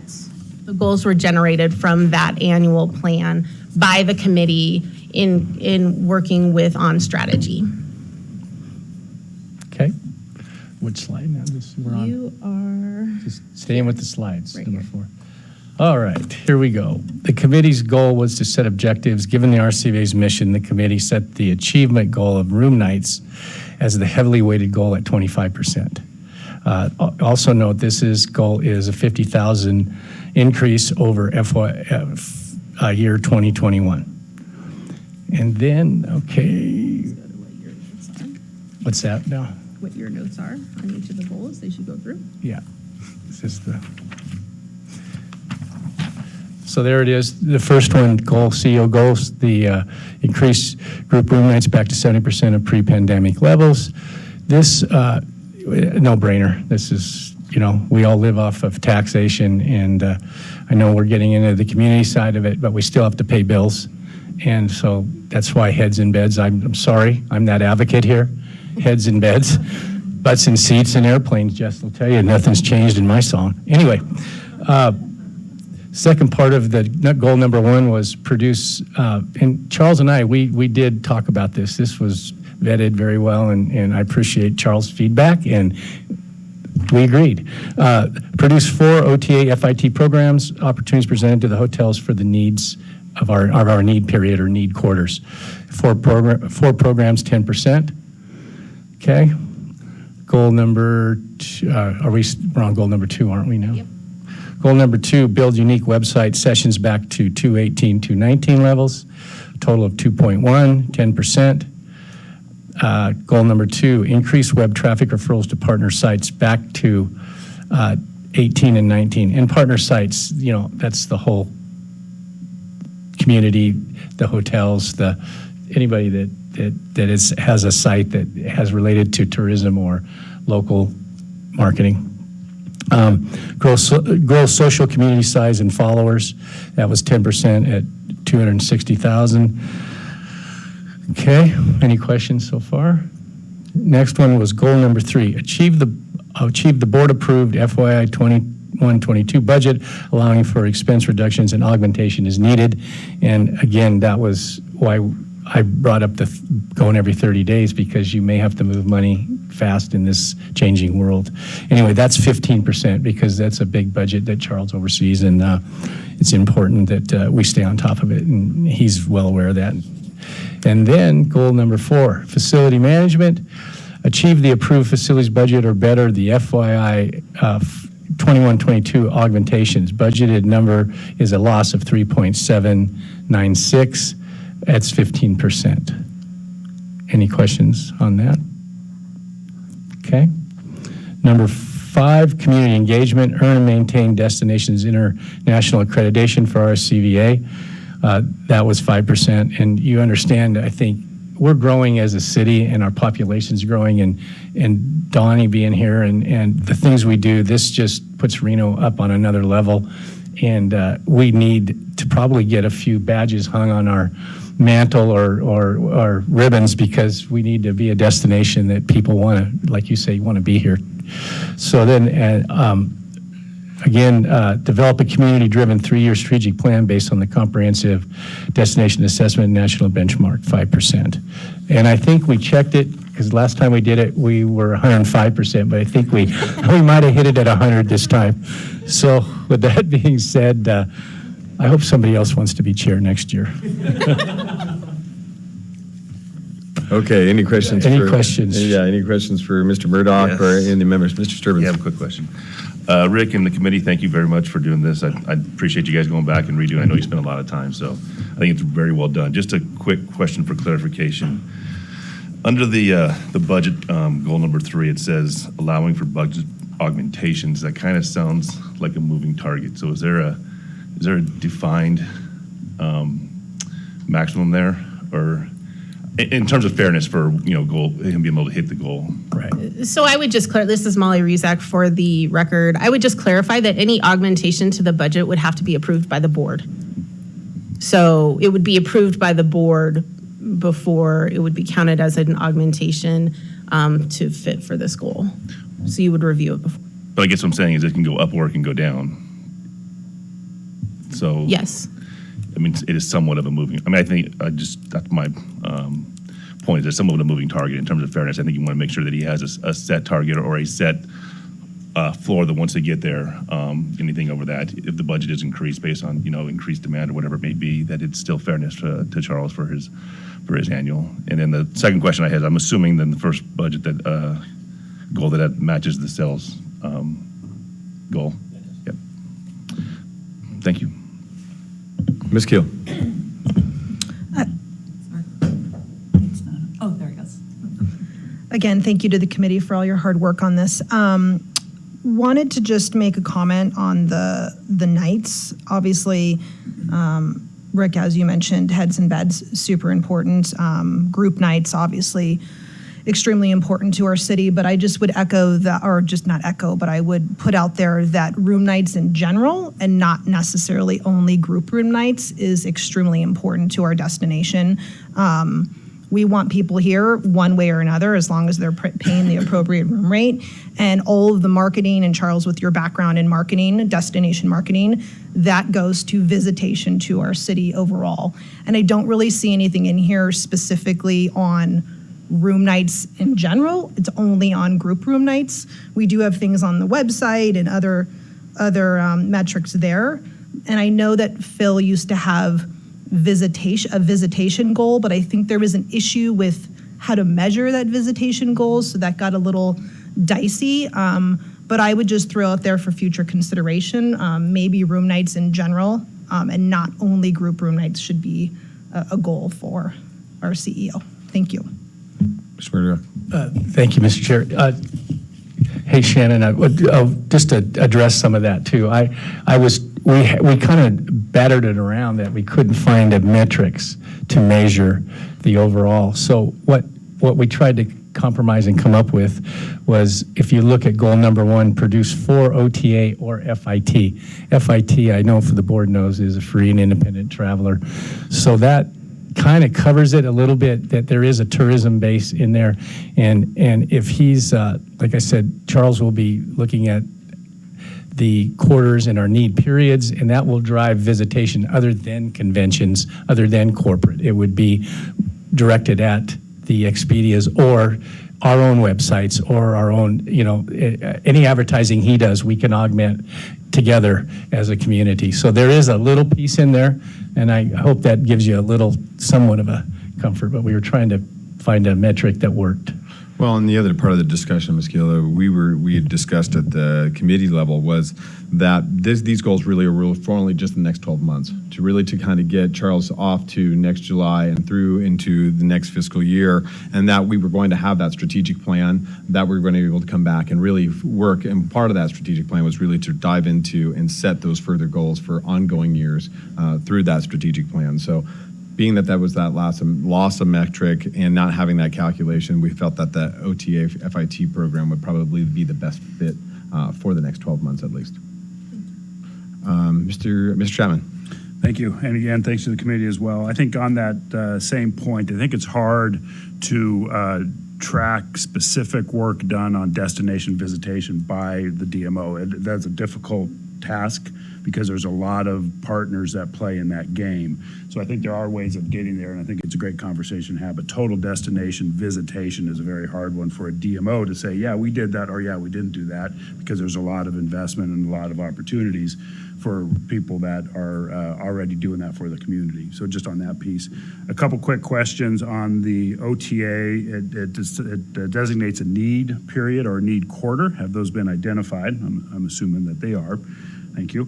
And then on the goal number 2 under destination awareness, the grow social channel size and following social community, I'm assuming that's by channel.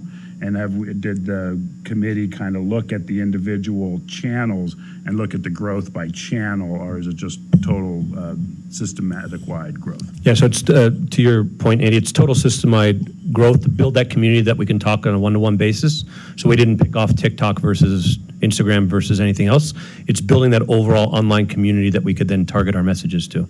And if I could just also add, Mr. Chairman, when it comes to leisure travel, one of the biggest challenges we have is the way you measure what a visitor is. And we talked about this in the subcommittee, that in many destinations, it's 50 miles or more. Well, what we have currently in our definition is that a visitor to this area is anybody outside of Washoe County.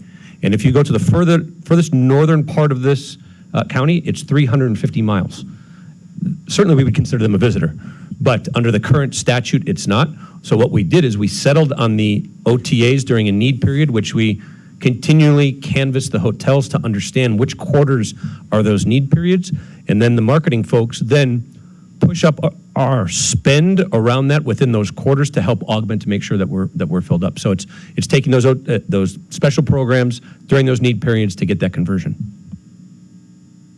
Mr. Murdoch. Thanks, Mr. Chair. Just also, when you're looking at OTAs and FIT, if you're in our business and in the hotel world, you look at sometimes OTAs drive FIT. I mean, I want that to be known that it's not a bad combination to have two, because, and one more thing, it's really hard for Charles on goals like this. I will give him this one, because we talked about in length, is we control the room rates. So he can give us the model and the metric to help drive, but it's up to us. We still control. If your hotel's sold out, you're not gonna make, but if you're sold out at a higher rate, then it's still all good, because, and again, you push OTAs, FIT, this combination deal does drive our room rates up, for the record. Thank you. Anything further from any of the, Ms. Silver or Councilman Bybee, do you have anything you guys would like to add? All right. I just want to say Oh, thank Mayor. you so much. Really appreciate it.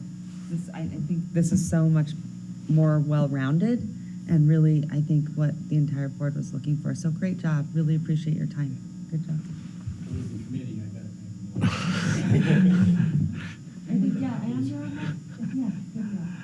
And Charlie, good job. All right. Mr. Fraser. So I think Shannon's point about the room nights. So I have a question for the board. Why couldn't we, instead of saying produce group nights, produce room nights to 70%? Because I think that's what we're trying to get at, is the room nights. And I think that point, just taking out the group in that equation.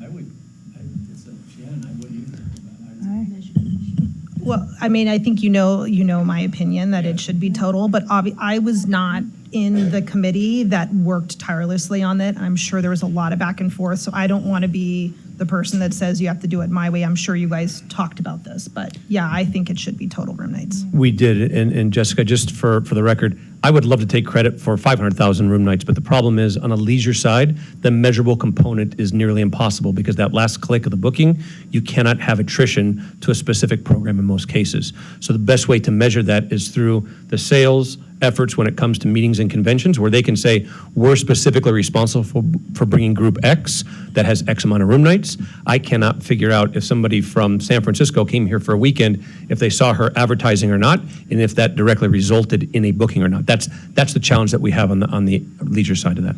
Yeah, and I'm not saying visitation, I'm just saying room nights, because as Shannon said, I mean, you could even get the local staycations. So to me, it's, hey, filling up those rooms. So I guess I'm still not connecting to the group night, if we can just tie it to room night. I would say now, room nights are through the roof right now. You can see from our room tax revenue.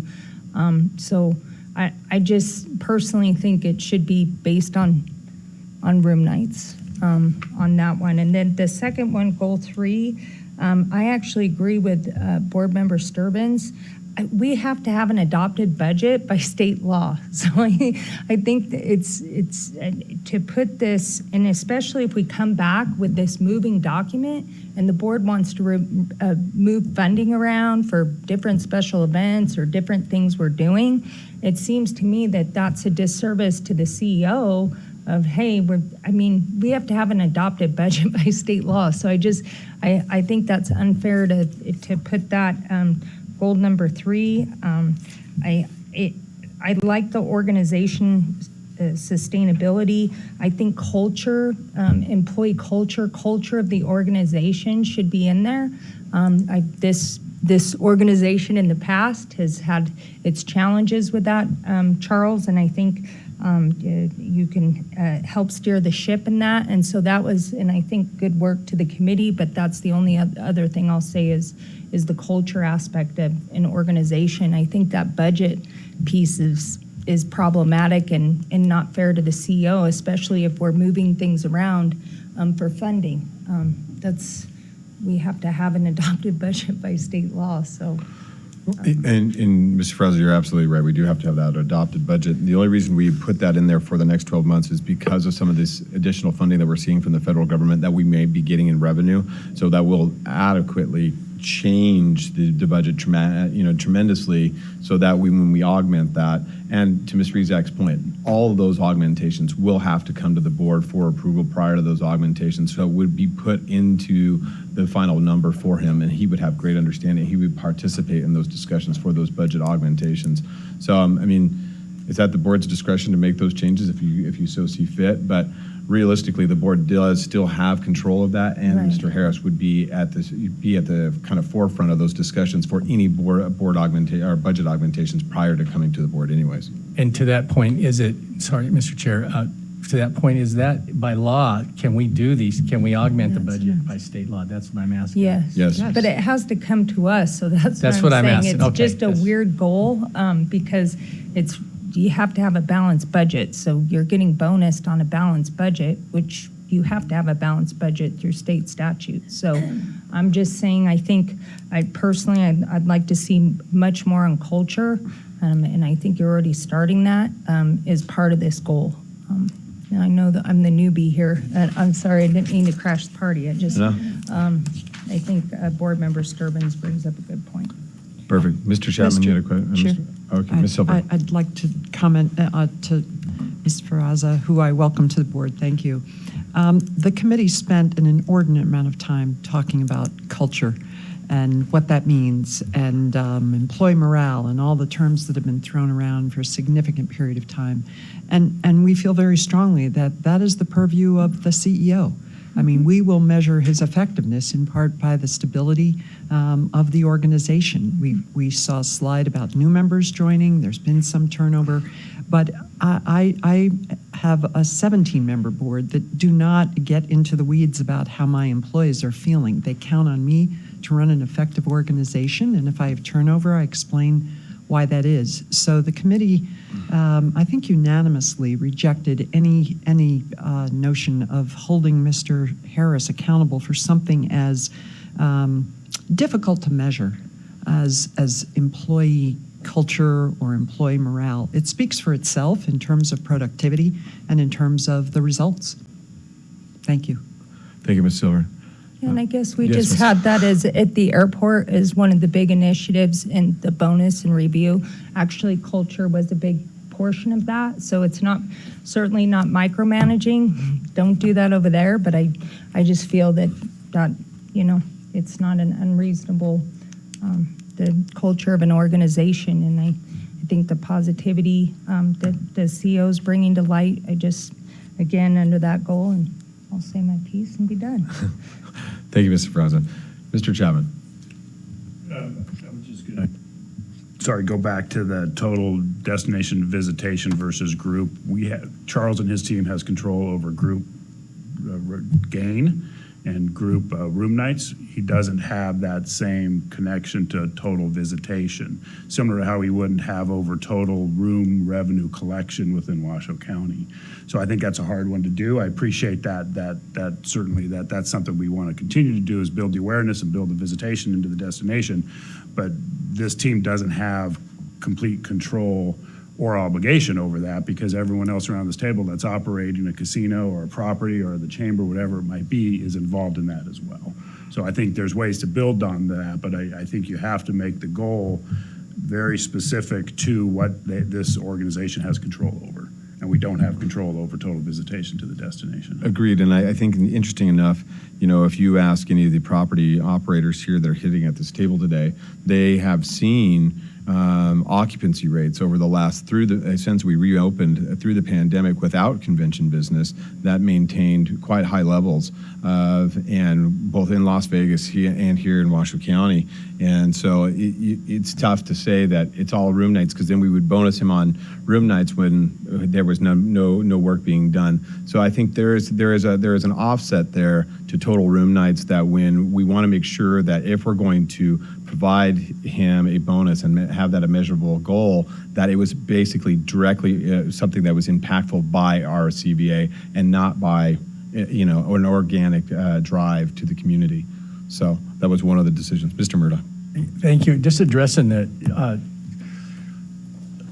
increased group room nights. Charles does have a budget for special events as well, because he does have money going out special events. And when you have a special event that does drive room nights, it should maybe say something different than group, because he does direct his team to spend money on special events. So I guess I'm saying, as I agree with you on the group, maybe it could be some other language in there that just says, and special events, because he has a ton of special events that he gives, and there's room nights connected to them. I'm just trying to look at a solution on that one. Mr. Chairman, if I can also add, and I'll defer to Mr. Larragueta, who's got more tenure here than I do, but when it comes to the special events we do fund, and there is a process that shows production of room nights, we're at the mercy of the groups to make sure that we can measure those room nights. And Mike, I'll defer to you some of the challenges that we've had in measuring that in the past to make that a quantitative number that we can look at.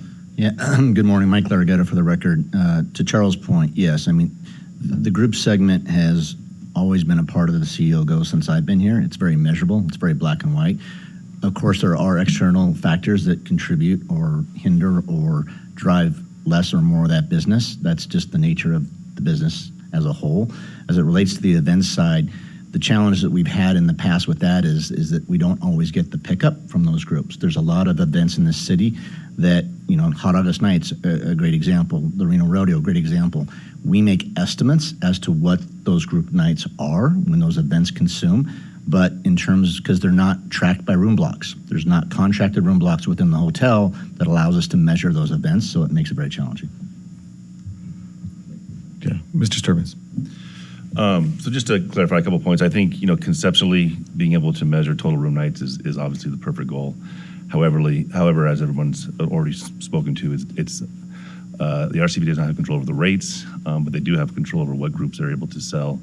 And when you talk about measurability, I think when you bring a large citywide group into the community, it has the hugest impact and from what the results of the hard work that the group has done. And in terms of the budget, I think it's very, very important that we do maintain a balanced budget, even though it is required. It's not always easy to do. So I do think that is a very valid goal. However, I just thought having kind of a little bit of a moving piece to it, now understanding the augmentation, we'll have the ability to take that into consideration. I still think it's a fair and very well done presentation. So thank you. Just one more comment. On the other thing, on what do other DMOs do as far as employee satisfaction? And are we missing something? Because this is a quasi-governmental, just like the airport. So I've just asked it, is there some measurement metric other than we do have the one on your merit race that the board, as Ann mentioned, and we have that mechanism. But is there another, does DMOs do this, or is this just specific to a governmental quasi, like the airport probably has something, I'm sure, Jess, and I'm just asking, maybe that's something. What does the airport do? The organization is part of the CEO's goals. I've just never on any public board that I've served on, whether it be the council or whatever, that wasn't part of someone's review. Obviously, the success of a leader depends on the employees around them, are a big part of that. So I think, to me, that's just an important, and I'm sorry I'm the newbie, but it's always been part of, any board I've ever been on. So I'd just like to see that language included in number 3. And I do agree with you, and that I think that measurable is based on, the evaluation of the CEO and his ability to perform the rest of these goals. But I do think it should be measured, because without that, you can't meet the goals without having a good workforce. We did have in there, what was it, employee survey? Okay. We do, Ann Silver for the record, if I noticed on the slide before, the employee survey or 360-degree component is in Mr. Harris's review, and I think that's the most effective way to evaluate what staff is feeling. I assume it's anonymous, but how staff is feeling about Mr. Harris's leadership. And I just want to comment that having spent, I think, 9 hours on this committee reviewing these goals and objectives for Mr. Harris, and I believe the time period it's taken relative to the time period we're measuring far outweighs the time that this will be imposed on him. And we always have every opportunity to go back and revise these again. But I know as a committee member, I just spent an inordinate amount of time going over these goals and objectives with the hope that the board will approve them so that Mr. Harris can work towards them. Thank you, Ms. Silver. And you're absolutely right. To Ms. Ferraz's point, I mean, we did spend an exorbitant amount of time, and as Ms. Rizak will point out to you, in the employment contract with Mr. Harris, the 30% bonus salary is a discretionary salary from the board, and portions, as you see, the 360 evaluation, all the board members will have access to those evaluations through stakeholders, employees, and board members will also be able to chime in on that evaluation.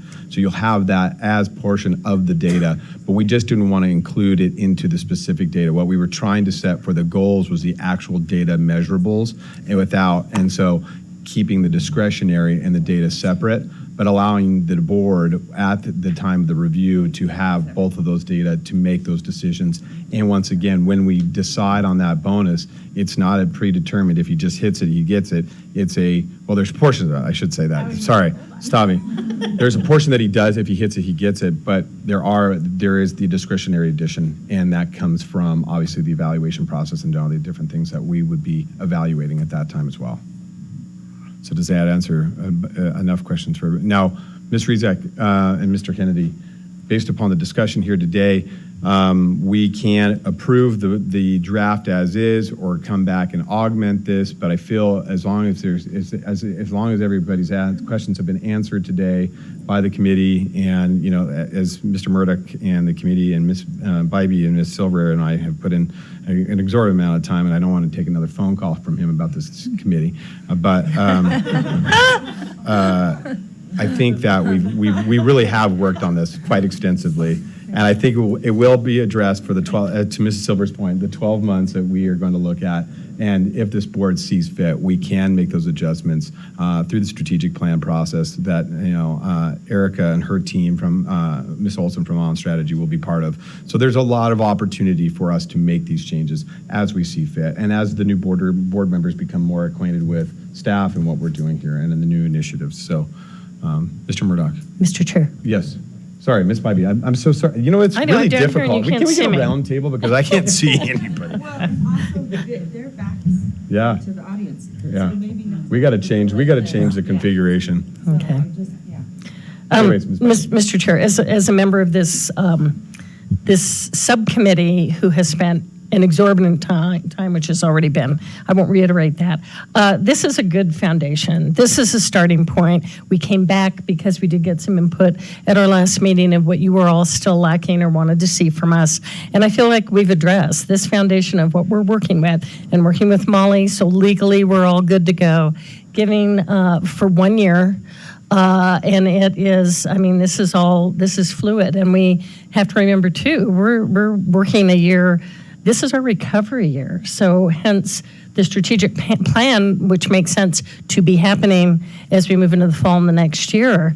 We are in recovery mode. I think we kind of all agreed upon it's not a normal year. This is not a normal time. We're still in recovery. And then how do we, with a new CEO, how do we set what these goals would be for the next year, work into our strategic plan, and then see as things need to be adjusted through the year. But I'm ready to make a motion to accept the document as presented, with the understanding that we do have the ability throughout the year and certainly next year to.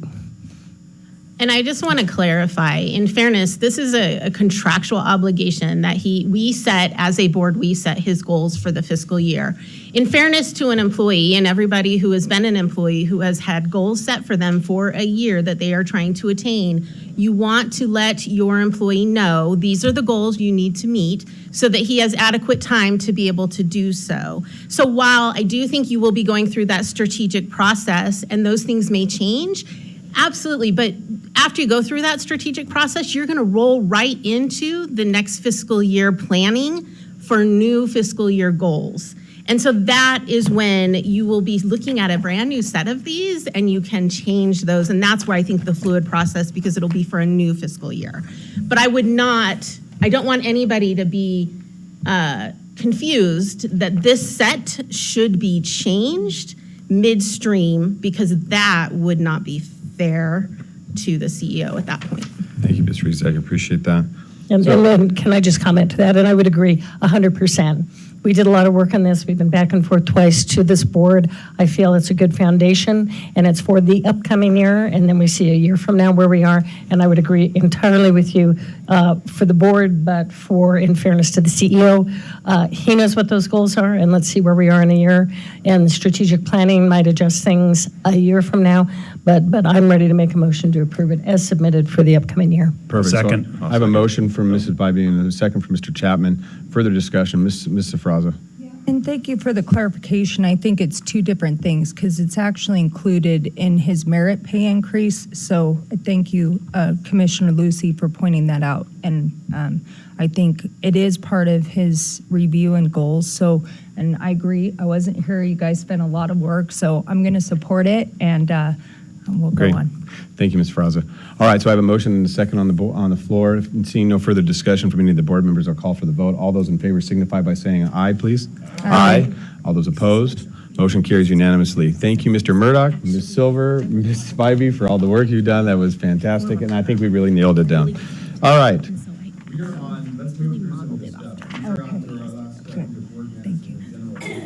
For today, we're on to item G1. This is the review, discussion, possible action for a new contract with the Porter Group. Mr. Harris.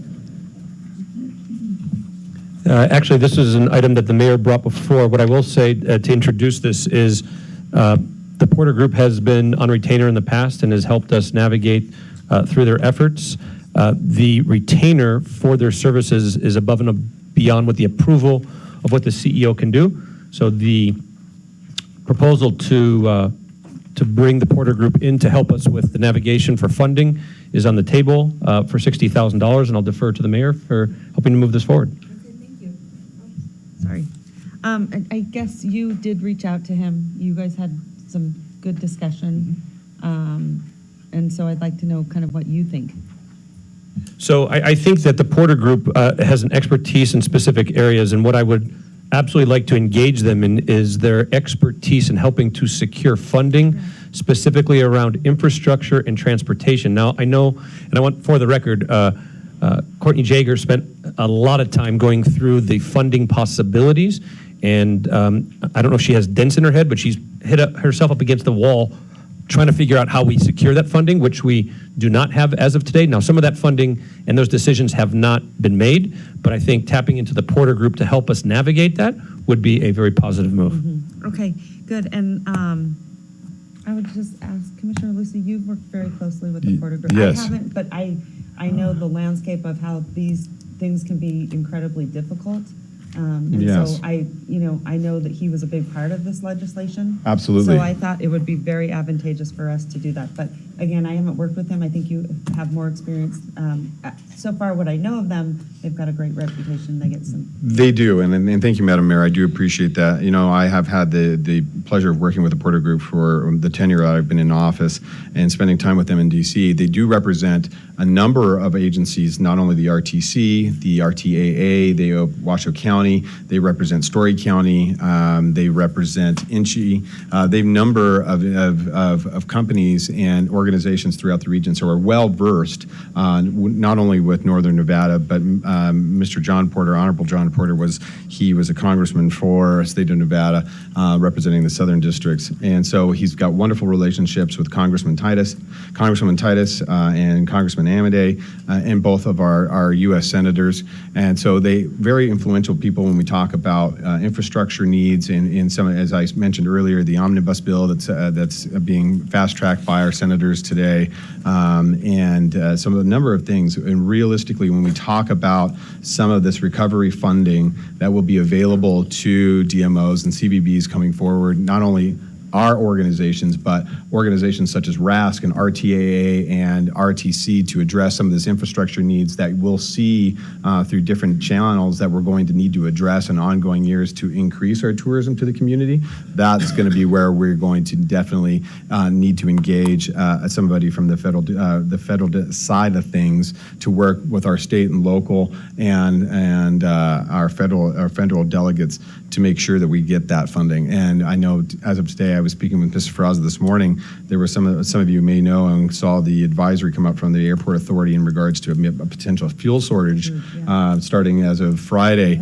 I had a brief conversation with them this morning that they've already started working with the state of California and state of Nevada to defer some different challenges that they're having with the Trucking Association to get fuel here and work with the airlines. So it's that type of relationship that makes those types of, and for $60,000 annually, it really does make it's worth in gold, and in my opinion, to pay for those types of engagements. So that would be I would be highly supportive of that. So if there's no further questions from the board. Just one. Yes. Just to add to what Commissioner Lucy said, if we could add, and on this list, and Charles, I appreciate the infrastructure, if we could, just on the priorities as part of the contract, if the board, that we have him focus on the FAST Act and the STEP Act.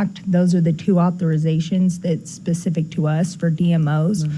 But he also represents the LVCVA. Right. So he's very well versed on this legislation. I think we'd be crazy not to move forward with him. I think the benefit to the RSCBA measurable, and quite frankly, it's a good, I think, contract that the CEO negotiated for that price. So yeah, Mr. Murdoch. I would tell you, having 8 years. Mr. Murdoch. Having 8 years on the Airport Authority, and the Porter Group represented us back then, those years ago, and he was unbelievable. I mean, at least we had contacts in Washington, D.C., and that's most important. And I know, Ann, you know him real well. He's very good to the Northern Nevada. I do. While he does not represent the Chamber of Commerce, we are in contact with him almost every day on federal updates. So having boots on the ground in Washington, D.C. is very important.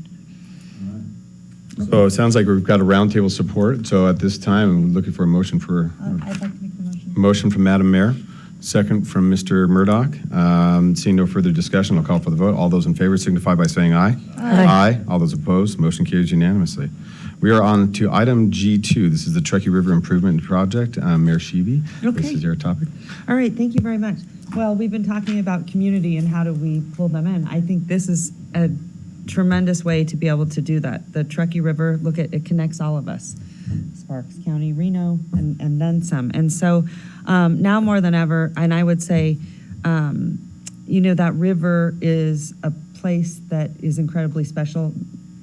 A lot of times people will say to me, oh, Reno, I know, I've been to your river and it's so beautiful and I wish I had that. Matter of fact, Mayor Goodman always laughs, hey, can I take that river away from you? So it's an incredible asset that we all know, but it's something that visitors also enjoy and our tourists. And we're seeing that more than ever, and our community. And we're seeing that more than ever that people want to be outside because of the pandemic.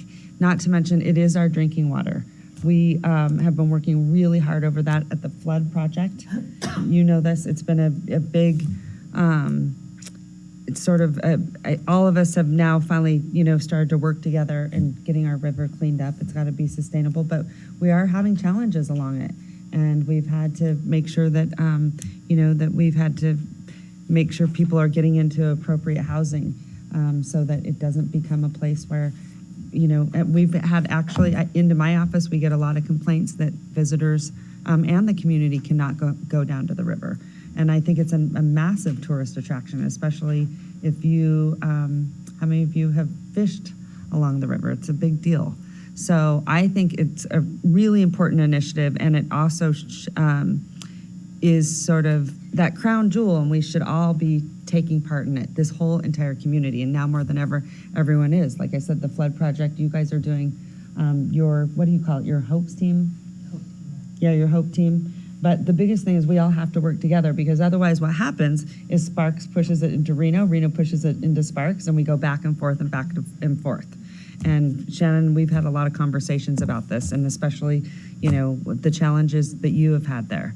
So now more than ever, I really think if we're really wanting to bring in our community on a sustainable initiative, but also I really think it's sort of, what is that? Your best foot forward, or first impressions count, especially to our visitors when they come and see the river.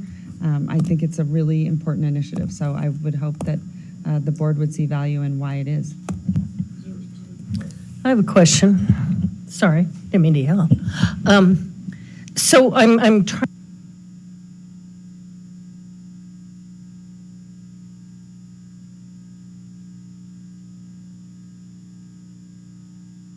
Well, it's not. Okay, it's on now. It's on now.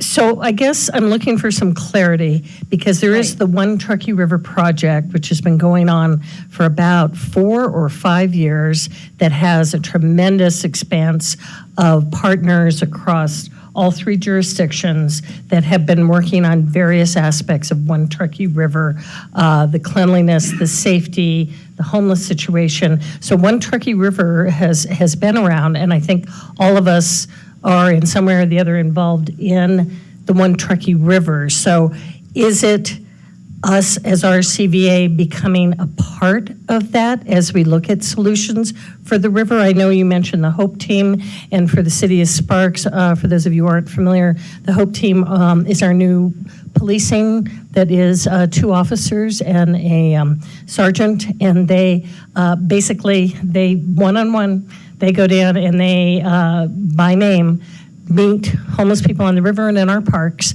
and just started last summer and have had a tremendous effect on getting people services, getting them off the street, getting them off the river. So the HOPE team really focuses on the river. In fact, we have an event today, if anyone wants to come to Rock Park at 5 o'clock, where we'll have music and food trucks and a community event, and our HOPE team asked us to do that last month to really show off that Rock Park is accessible, that our families can go there, that it's a safe place to go. So yes, the HOPE team working with the Sheriff's Department, the University Police are also joining the HOPE team to focus on the river. I know you're clean and safe team, your ambassadors downtown. The river, I totally agree. The river is such an asset that we do need to protect it. But I guess my question is, on a Truckee River Improvement Project, is it something, because the One Truckee River Group is in and quite extensive, can we become a part of that, or are we trying to do something differently? I'm looking for a little direction. Yes, I'm gonna tell you. So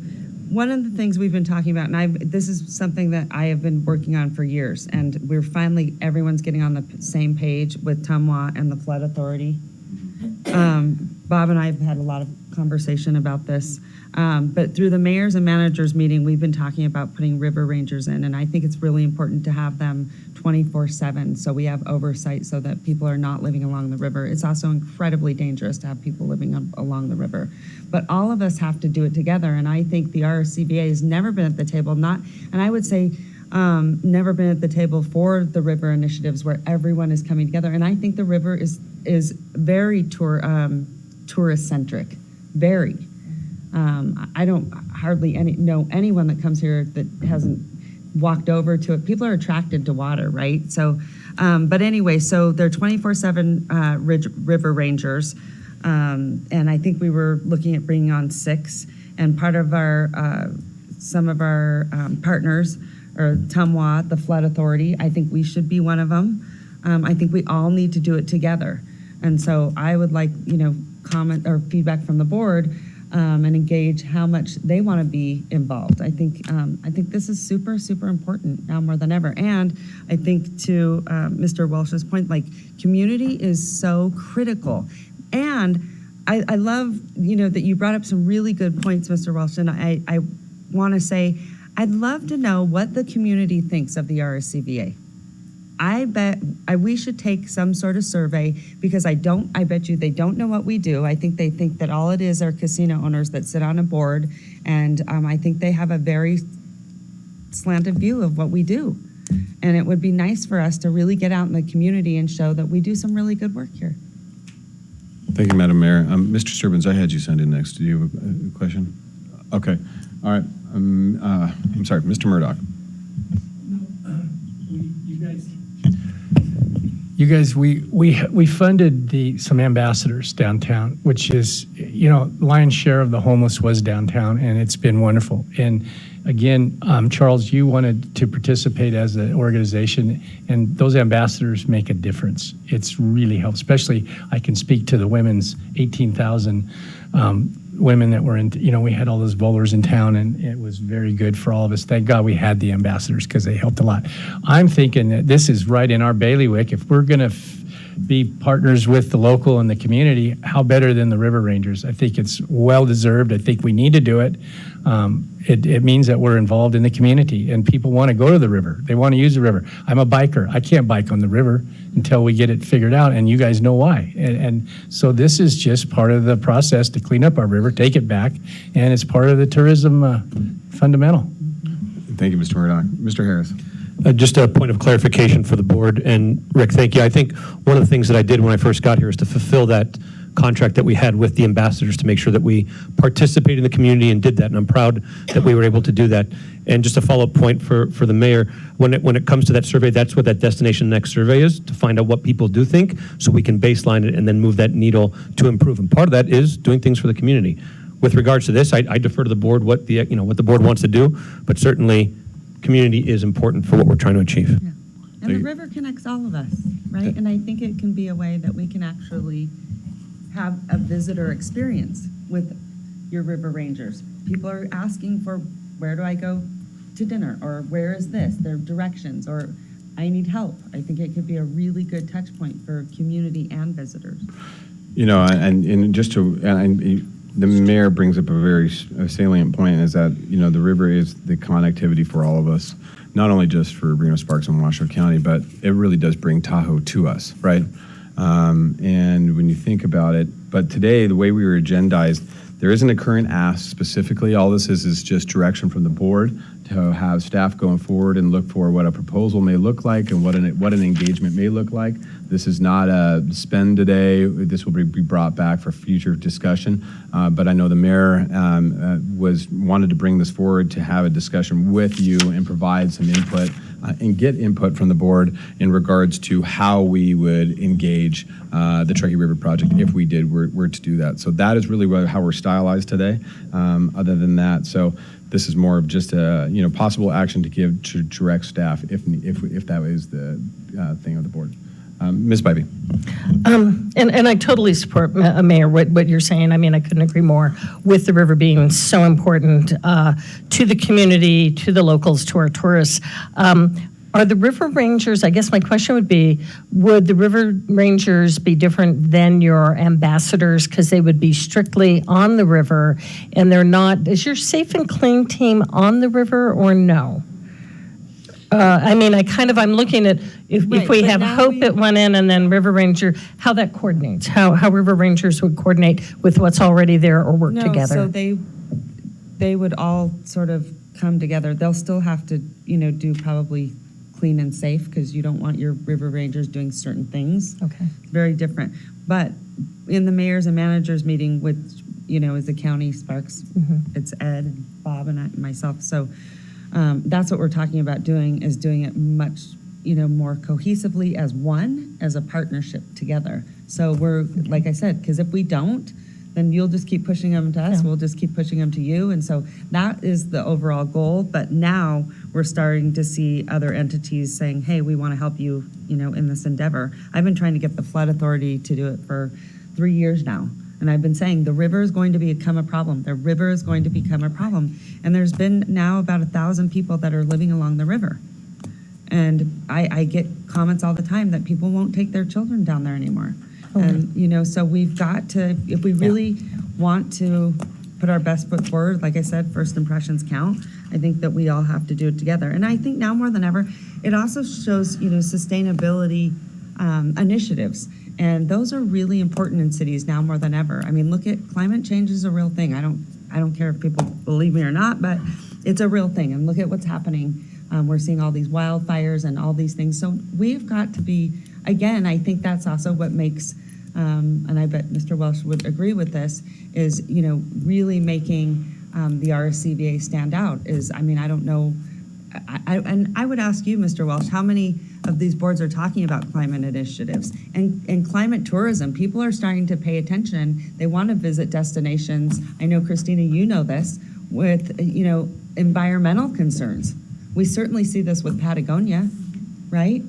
Well, Madam Mayor, and to your point, and not to channel my inner David Bobsian, but as an angler, you'll hear amongst the fly fishing and community, Truckee River is one of the premier rivers to fish in the Western United States. Anglers come from all over to fish our river, and widely enough, I'd like to go fish our rivers down by the parks, and it's very difficult when you have those types of interactions with our homeless, and we are addressing it from our entity side, but I think this is just another portion that we gotta continue to do that community development, and it is just something. Mr. Walsh, Walsh, can I have you come up and just talk to the mic and add some comments? That'd be great. First of all, great conversations that are taking place. Probably Mayor, the topic of sustainable tourism is quickly going back on the forefront. It was a hot topic before COVID around the world. It actually started in Europe and places like Venice. I would say right now, if you want to look at probably the most active discussion on sustainable tourism, it's taking place in Hawaii. For about a year, Hawaii went island by island, and they focused on the tourism sector, the local community, and the business community on island, trying to figure out what is the optimum number of passengers. And they were actually working towards probably between 8 to 9 million, because they broke 11 million, I think, 2 years ago. Unfortunately, when the airlines decided they need the airlines to comply with that, and the airlines have basically said, we got to fly our airplanes right now, so they're flying wide bodies, and so Hawaii's going to be back at its 11 million probably next year. So you've got this major issue taking place, but it is a hot topic in a lot of destinations right now where visitors have come back, but issues within the local community in terms of, and being in Seattle for many years, the homeless population was always a major issue that we dealt with. So, thank you, Mr. Walsh. Thank you. Mr. Chair? Yes. I just have one more comment. And Madam Mayor, I agree with you 100%. I have I'm not in conflict at all with us needing to do something. I would ask, as we look at what that could be, I would ask that we get in touch with One Truckee River and find out where that group is, and if we can partner with what the One Truckee River people are doing. But they have very, very little funding. They have to look to all the entities to actually lift what they're trying to accomplish. It's all of us together. I will get the mayors and managers, we'll get you something. All I wanted to do is get the board's engagement on, how much do you guys want to be involved in some, really big community initiatives, and this is a big one. But I also think it's very tourism driven. Absolutely, and I think they're the perfect group because they have been doing work on it, that we can partner with them. If they don't have the money and they're stuck, and they've done work already, how do we work with No, them they're to make working it? with us. They just are very Okay. small, Okay. very, very small, and they don't get a lot of funding at all. Right, right. I think that All right. is an opportunity. Great, so I have that. Ms. Silver, one I last just comment. wanted to comment, several hours ago, we heard that the most important thing that Charles got out of the conference and Councilwoman Bybee got out of the conference was the constituents of the RSCVA are our residents. And probably if you ask residents what they're most concerned about, it's the river. And whether it's the flow of the river or the beauty of the river, or it is a tourism attraction, or it runs through it, whatever it may be, I wholeheartedly support taking this issue to Charles's staff to come back to this board with some suggestions as to how we might become, as a board, more involved in and with the river. The river that runs through our community and that everybody cares about, we drink from, as someone said, and so I wholeheartedly support this being a subject of discussion among the RSCVA team. Thank you, Ms. Silver. So in the matter of time, I know this is very important for a lot of people, but we've been here for 2.5 hours, and I want to make sure we can expeditiously move through this. So I'm looking at this time, I think we've had extensive discussion. I'm looking for a motion to move forward. I have a motion for Mr. Sturbins. I have a second for Mr. Murdoch to move forward with direction to staff. And I'll call for the vote. All those in favor signify by saying aye. Aye. Aye. All those opposed? Motion carries unanimously. All right, we're on to item G3. This is the Downtown Facilities Committee. Mr. Mayor Sheeby, do you want to take this again? Yes, so we did talk about this. We've talked about this a couple of meetings, and I asked a few of you to come back and give me some ideas who wants to sit on a downtown board. I've been trying to kind of facilitate this for a long time now. I always say, downtowns are cities inside cities. They're complex. I think obviously they have sort of just different energy, different vibrancy, different needs. And I think, Anne, you said you'd be willing to serve on that too. So I just want, now that we have new board members, or one member, you're not so new, Shannon. If you have any suggestions and recommendations, one of the things is I'm really concerned about the facilities downtown, especially the bowling stadium, and how, I've always really felt strongly about marketing that differently, because we have something that no one else in the country has, this massive bowling stadium, and no one knows that it even exists here. So I really would like to see us play a role in that capacity. But my goal is to have a downtown committee come back and give just recommendations to the board.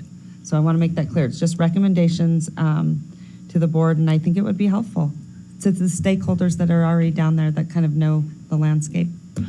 Great, thank you, Madam Mayor. Mrs. Fraza. Just a question of clarification for the mayor. Does it have to be people on this board? Because maybe we could get some downtown stakeholders other than folks on this board that can come and give suggestions, ideas. I think we were talking about 3 board members, 2 or 3 board members? I don't remember, Ben. Mr. Kennedy.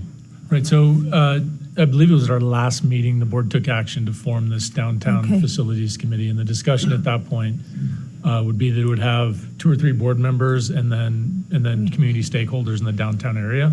It would be subject to open meeting law. It would be just like any other RSCVA committee, but we can have outside stakeholders on that committee.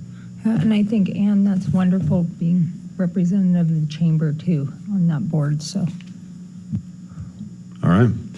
At this time, I think we've had the direction that we'd like to move forward with this and create this committee, and we can put that together. Mr. Kennedy, do you have something else to add? Yeah, so I don't know that we actually need to take action. So the committee's been created per our the RSCVA board procedures. Right. The board has the discretion to appoint people to a committee, so we don't need to take action on committee members. It was just sort of meant to be a discussion to gauge interest. Okay. But if it's a formal board, do we need to bring it back, since it's going to be following the open meeting law, to appoint members from this body to that board? So the way we've done subcommittees before, usually the chair would work and appoint those members to that committee.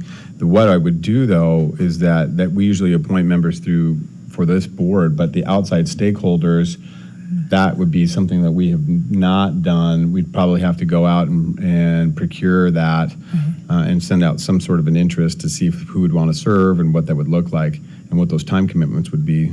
Maybe that discussion is something we need to have in greater, Madam Mayor, did you have an idea what how you many thought, members? how many heads you wanted on that Yeah, board? I don't want it very big. So because, 6 yeah, I was members? thinking, like, you know, 7? What did we talk about? 7? Odd. 6, 7? Odd number. Yeah, you need. Yeah, 7. So you want 7? 7 members.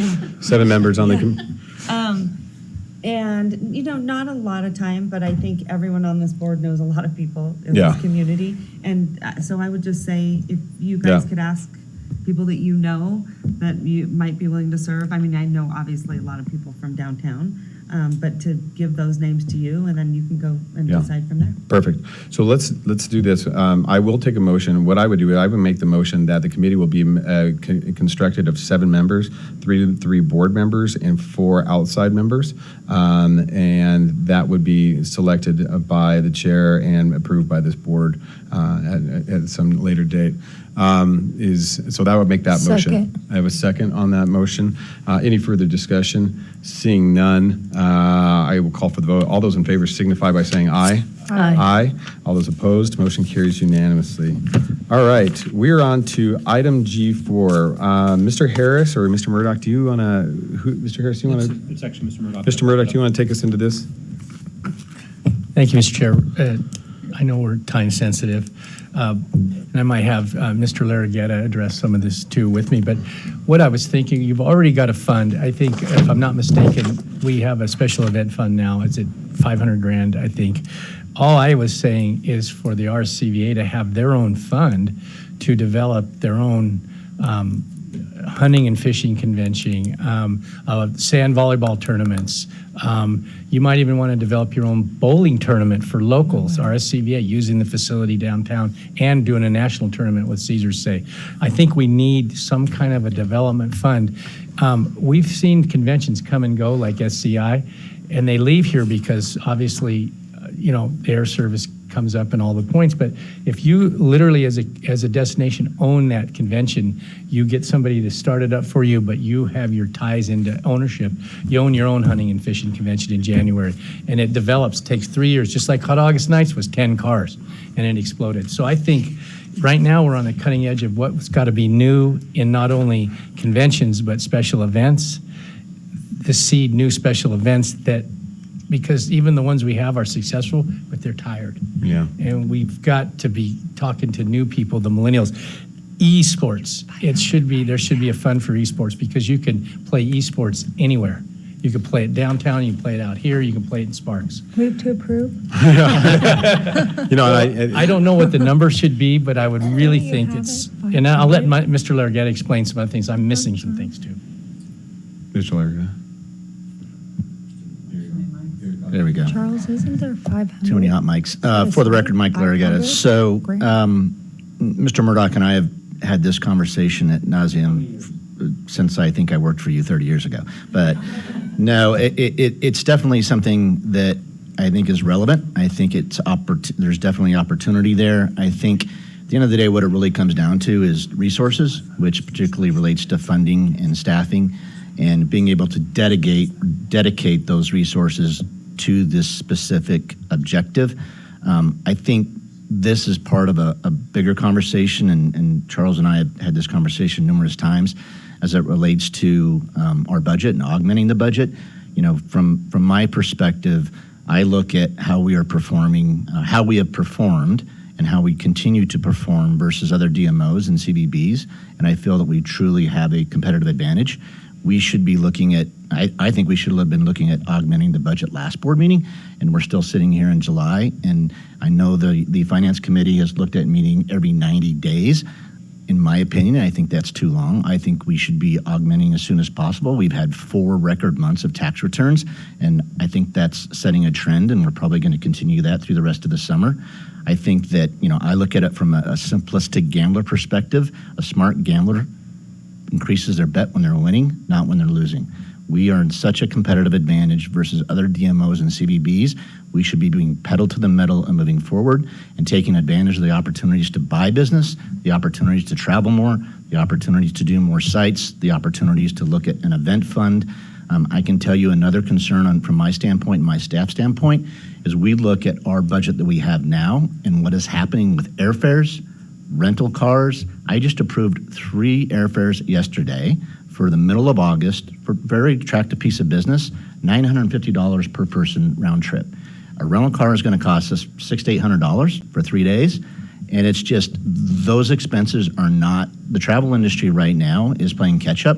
Those expenses are not going to go down. They're going to continue to be maintained or if not increased. So in my opinion, I think these opportunities are on the table and we should be looking at them now, not tomorrow. Mr. Chair, can I? Yes, Mr. Harris. So just for the board's edification here, we've got a $500,000 budget currently for special events. Now, we've allocated, as you saw in that video, for $430,000. To Rick's motion, I absolutely agree that we need to look at that as an opportunity fund. We've put $70,000 aside as a starting point to start looking at different events. But I would encourage us on the subcommittee, when we look at augmenting the budget, that we make that a priority, and then we come back and then we develop a subcommittee to start seeing what we can then attract to be able to diversify. Because quite honestly, to Mike's point, we do have a competitive advantage, and we might be the festival capital of the U.S. And part of that is capitalizing that and diversifying our efforts. That has to be done through resources, not only people, but also through funding to support that.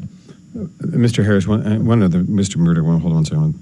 And, through extended conversations that I've had with Mr. Murdoch, and actually even as of last night with Mr. Walsh, for example, the rodeo, Arena Rodeo pays for their event from start to finish, but their budget is their rodeo.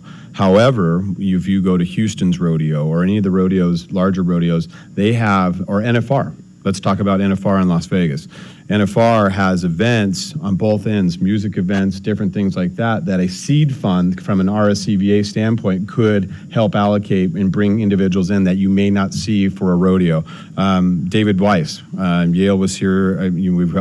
For those of you who know him and have spent time with him, he's a tireless advocate in Northern Nevada. I got the opportunity to coach him when he was a little kid, and he has been amazing. Monster Energy, his major sponsor, a David Weiss Invitational. He will draw individuals to this community. My son's attending Woodward at Lake Tahoe right now. The kids that go there, the type of money that you're seeing being spent on these types of events is tremendous. So to build these events, we had the ESPN Outdoor Games. Those of you who remember the ESPN Outdoor Games, we had those events that not only engaged the community, but also brought individuals from outside that we might not expect. Pumpkin Palooza and Sparks. We've got these events that we have potential to grow outside of the special event funding that needs seed funding. So you would look at it as seed funding outside of that, and that's where I would really ask this board to look at it from a seed funding standpoint, not a special event go and augment, but to really help build our own events. We've had some failures in the years past. When we'll chalk those up and not even talk about them, but we want to make sure that we've got some good ones. There's a lot of potential. To Mr. Larragetta and the Mayor and Mr. Murdoch's point, I think there's a ton of potential out there. Esports we've talked about for ages, and I don't know what the cost would be to see those types of events, but they can't be that much, and they love to go and participate. So I just think there's, with opportunities with the community involvement, the entities, the local governments, the City of Reno owning Sky Tavern, we can work with some of these different programs and really build this. Mr. Murdoch. Okay. And we finally have a president at the university that loves our region, and it's perfect timing to have used the Aces ballpark for the collegiate baseball playoffs. All these teams that come in, they will stay at all our properties. They bring fans. I'm just saying, there's things we can do. We could do in the arena in Sparks. We can do it out here south. We can do it downtown. I think it's right now is the time. We've got to get creative. And Brian Sandoval, he's connected with, he gets along with you, Bob, and he gets along with the mayor very well. He is aggressively wanting to move the needle for both men and women's, and there's things we could be doing. Yeah, just quickly, and Charles, and back to what Mike said, and leave this to our CEO. Why wouldn't we have this come back? I don't think 70,000 is nearly enough. I think I'm thinking at least $500,000. I mean, if we really want, we're going to miss the boat. And since we're only meeting every other month, I think we should give the flexibility with a budget. Here we go, augmentation already. Budget augmentation already to come back to this board. I mean, because we're going to miss the boat. We have to do so you have the flexibility if something comes, then we're either purchasing that event or growing those events. I just don't think 70 grand's enough, and I'd like to give the flexibility to the CEO to be able to do just that with the development. I mean, I agree with you, Mike. It probably should have been done before, but the ability for you to be able to act quickly, I think we should just have it come back to the board next month. I agree. And Ms. Fraza, to your point, so the way we're stylized today, I think there's been wonderful conversation and some in-depth, but really what we should do is have Ms. Yeager get with Mr. Harris and Ms. Ernie and Mr. Larraguetta sit down and really try to decide what a fund would look like, what some potential business would be like, some availability based upon funding, and not just temporary funding that we may get, but this is long-term ongoing funding that we could be sustainable and bring those proposals back to the board. So I would look for a motion with that direction. Move that motion. You just I have a motion from Mr. Fraza, second from Mayor Sheevy. I'll call for, seeing no further comment or public comment, we'll call for the vote. All those in favor signify by saying aye. Aye. All those opposed, motion carries unanimously. Ladies and gentlemen, the matter of time, and I apologize, and I think that Mr. Fraza brought up a great point. I want to have a meeting next month. And I know I'm jumping out of order here a little bit. G5 seems it's going to be a big discussion. I'd like to give and some discussions with Mr. Harris. I'd like to give Mr. Harris some time. I'm going to pull G5 for the day, and I'd like to bring it back in 30 days, if that's okay with the board, for some greater discussion. And we'll meet next month to discuss the development fund and some further discussions and do some different things. So I'd like to pull G5 for today so we can wrap this up and then move on to item H. So this would be board member comments regarding any future meetings. Can I just ask a question Sure. on that G5, Sure. Mr. Chair? I do think this is and these RFPs take time. As long as we're going to have it next month, I am concerned about the discussion, and maybe there needs to be board discussion too on what's actually going to go out in the RFP. Correct. So I do think if we could have maybe there's not so many items on, I think this is going to be an important discussion on those facilities, but also that scope of what we're looking for in the RFP from us, because maybe it's different than what the previous contract was. Be interested in hearing from our CEO, his thoughts on that. But I'm just concerned about having it too close. You usually need some lead time on these. I agree with you, and that's one of the reasons why I want to pull it for the day, because I Okay. think it's a little bit more of an extensive conversation that we need to have. I think there's some details in here. The staff report's just really kind of vague right now, and so I want to make sure that we have time to sit down with Mr. Harris, really discuss this, and find out what the real needs are, and really kind of hone in on what an RFP may look like. So I'd like to give it 30 days. I promise to bring it back in 30 days for a further discussion, and deal with it at that time and discuss it with all the board and get some detail into it. Mr. Murdoch. If we bring it back, can we make a decision? Because I agree with the board. We have to move this ball down the court, because whether they come back and win the RFP, it needs to go out. It has to get done. Agreed. If you look at the balance sheet, we've got to do it. No, Thank absolutely. Mr. Chair, briefly. Yes, Ms. Barton. As a point of clarification, I think I'm clear, but to make sure, our contract with them is not up for a year, correct? But we have to make a decision or notify by December, is it? I'm just trying to get a timeline on where all of this has to happen that might help guide us as we're deciding what we're going to do moving forward. That's correct. Okay, thank The you. decision needs to be made by December. Thank you. Any other comments or discussions from the board? All right.